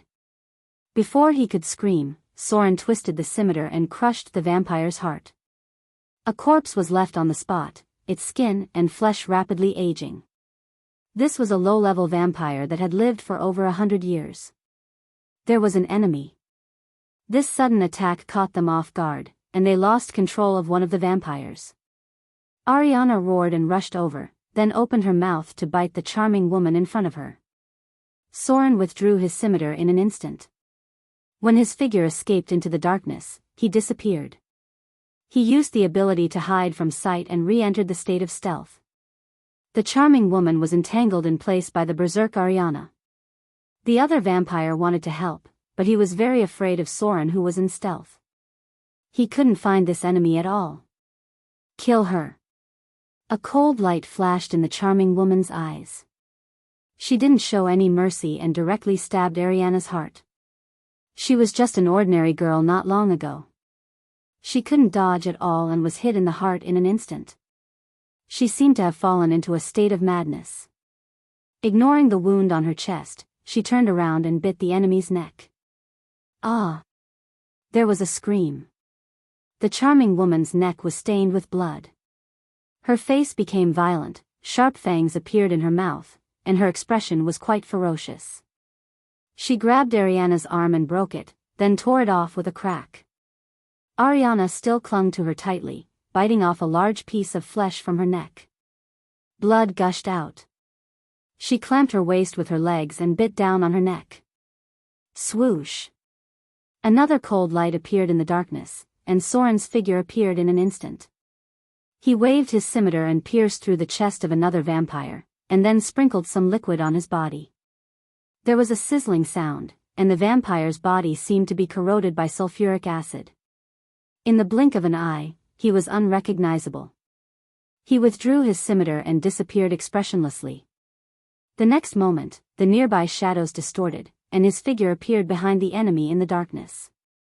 He waved his scimitar at the charming woman in front of him. The opponent's instinct to dodge was very amazing. She actually predicted it in advance and turned around to block the attack with Ariana, who was entangled with her. The scimitar was already in full force, and Soren couldn't withdraw it after activating Shadow Jump. Poochie! The scimitar pierced into Ariana's back. Even though Soren had shifted his position, the holy water on the scimitar still corroded her flesh and made a sizzling sound. She let out a painful howl, but then Ariana did something that no one expected.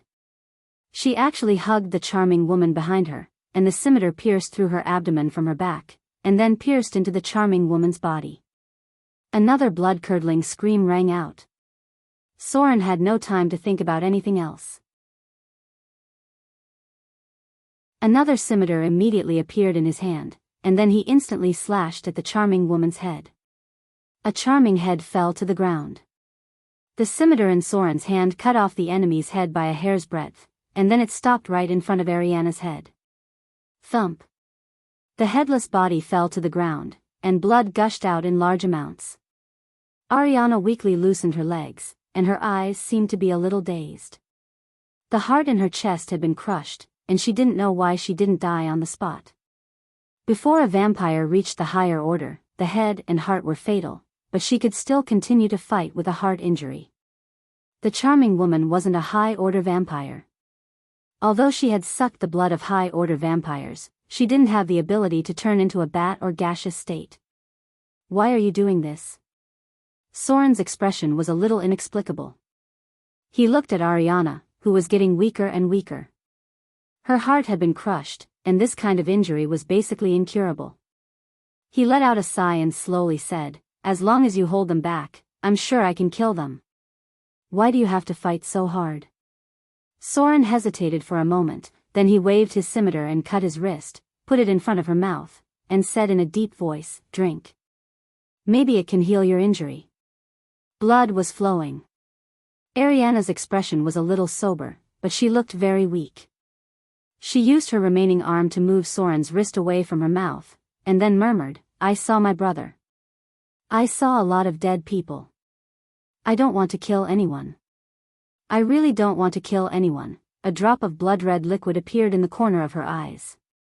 It was said that the tears that vampires sometimes shed were blood, but this was the first time Soren saw it. "You'll die." Soren knelt in front of her, and said with a complicated expression, "Drink my blood, and you may come back to life." Ariana slowly shook her head, and her pupils became more and more unfocused. She said in a low voice, "I am finally free. Thank you. Thank you, Soren. My soul. Will it be redeemed?" "I don't want to fall into the abyss of hell." Soren was silent. Vampires were destined to fall into the abyss of hell. Unless a legendary priest or a saint held a redemption ceremony for her, her soul was very likely to be reborn in the abyss of hell. This was a pure soul. Such a soul wouldn't be drawn into the cycle of reincarnation by the river Styx. If there was no one in the heavens to receive her, then the abyss of hell would be her final destination. Vampires were cursed creatures. Not to mention that she had killed so many people. Even the gods she believed in wouldn't do anything, and they might not have the energy to pay attention to such an insignificant soul. Soren slowly held her hand and whispered, "Yes, I'm sure of it. You're free. No one can enslave you anymore. As long as your heart is still pure, no one can desecrate your soul. May you be redeemed. May your soul rest in peace." Ariana's mouth showed a smile with difficulty. Her pupils gradually dimmed, and she murmured with her last words, I'm sorry." Her hand fell weakly, and no one knew what her last words meant. Soren inexplicably felt a little suffocated in his heart. He slowly put down her arm, and then walked to the charming woman's body. He cut open her spine and took out the central half of her spine. He silently cleaned the battlefield. Although he wasn't injured at all, he still felt a little uncomfortable, as if he was suppressing something. He bent down and picked up Ariana's body, and took her arm that was torn off by the enemy. A complete body. This was respect for the dead. Sauron carried the corpse and walked into the darkness, heading into the distance. This was a good girl. No matter what she had experienced, no matter what she had done, her soul was still pure. She should have a quiet and beautiful place to bury her bones after death. That place would be full of flowers in the spring next year. P.S. Looking for an annual vote.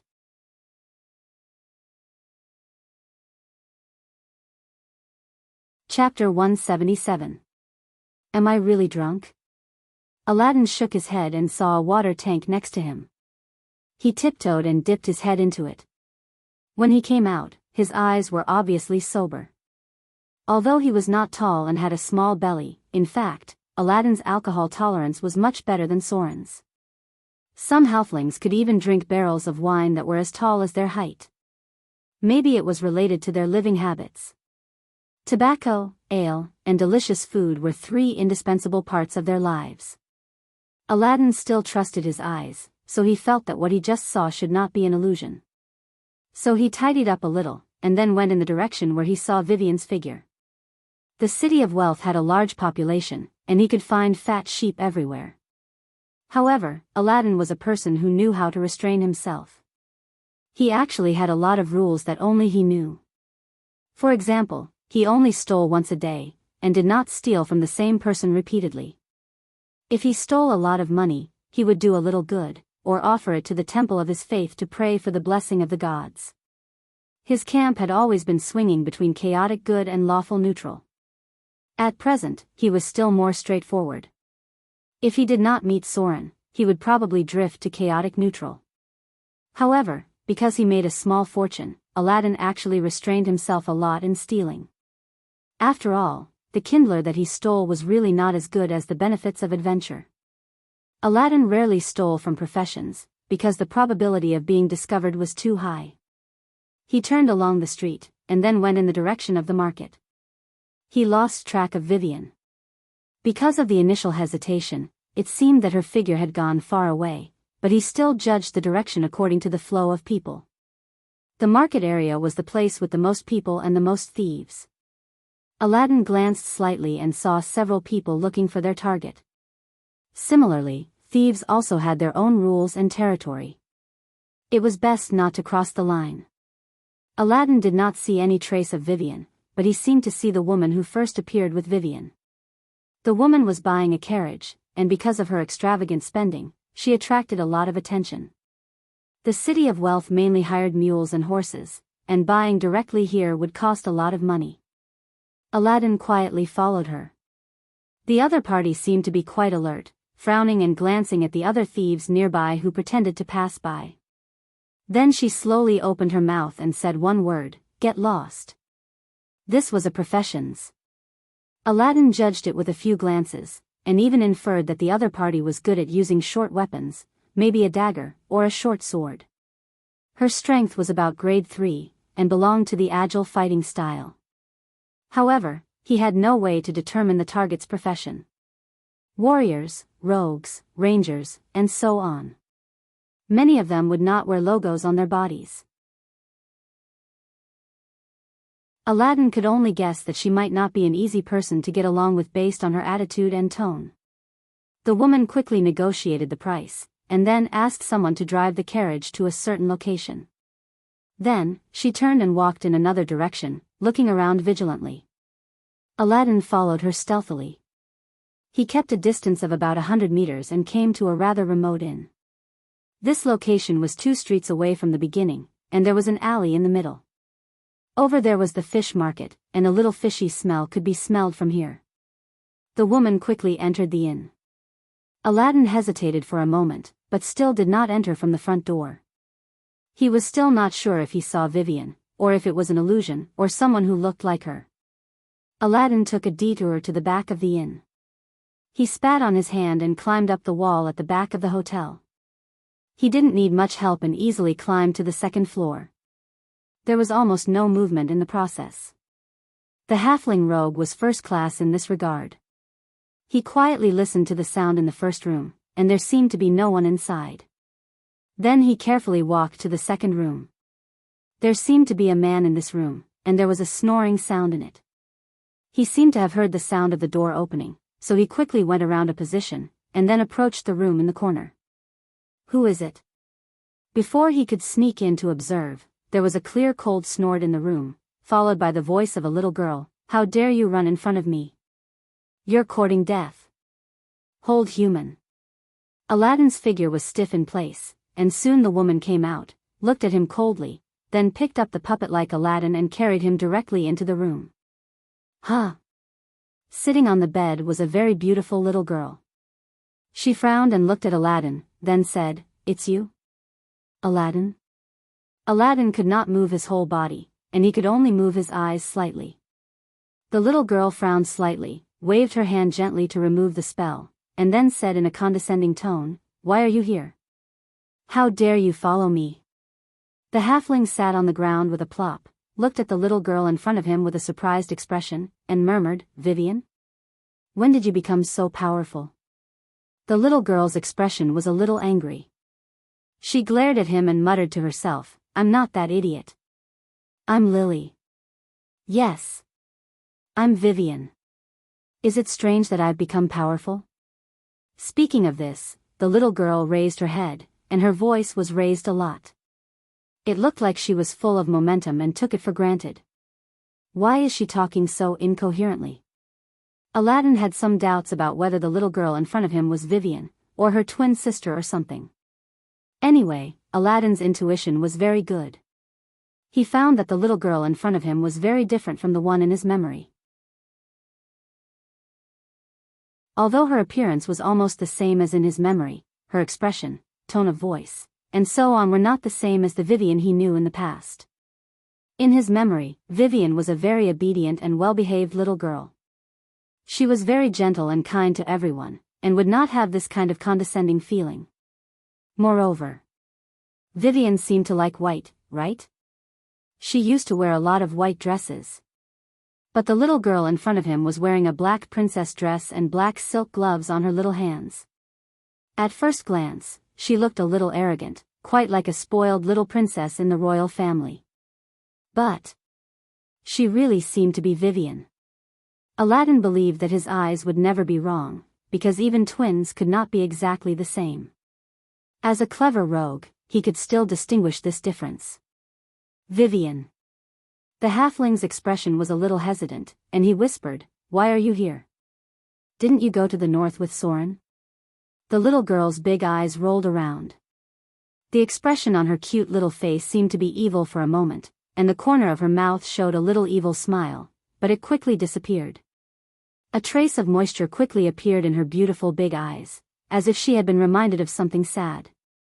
She looked a little scared, and her eyes were misty with tears. She said in a very tender voice that made one's heart ache, "It was like this. But my brother and I met a bad guy. As a result, we got separated. Fortunately, I met this big sister. She was very kind to help me and brought me here." Women were born with a natural talent for acting. The beautiful woman next to her immediately changed her expression, and her face showed that she was right. The little girl then stood up and glanced at Aladdin, who was about the same height as her, and said in a pitiful voice, "I thought you were that bad guy, so I used magic on you. Don't blame me, okay? Acting cute was a success." The little girl's pitiful appearance quickly let Aladdin put down some doubts, because at this time, Vivian was very similar to what he remembered. Maybe it was because she was in trouble, so she looked a little different. "Who attacked you?" Aladdin's eyes were slightly dazed, but he didn't notice it himself. He was quite angry and said, "Don't be afraid. If a bad guy bullies you, I'll help you deal with him." The charm was successful.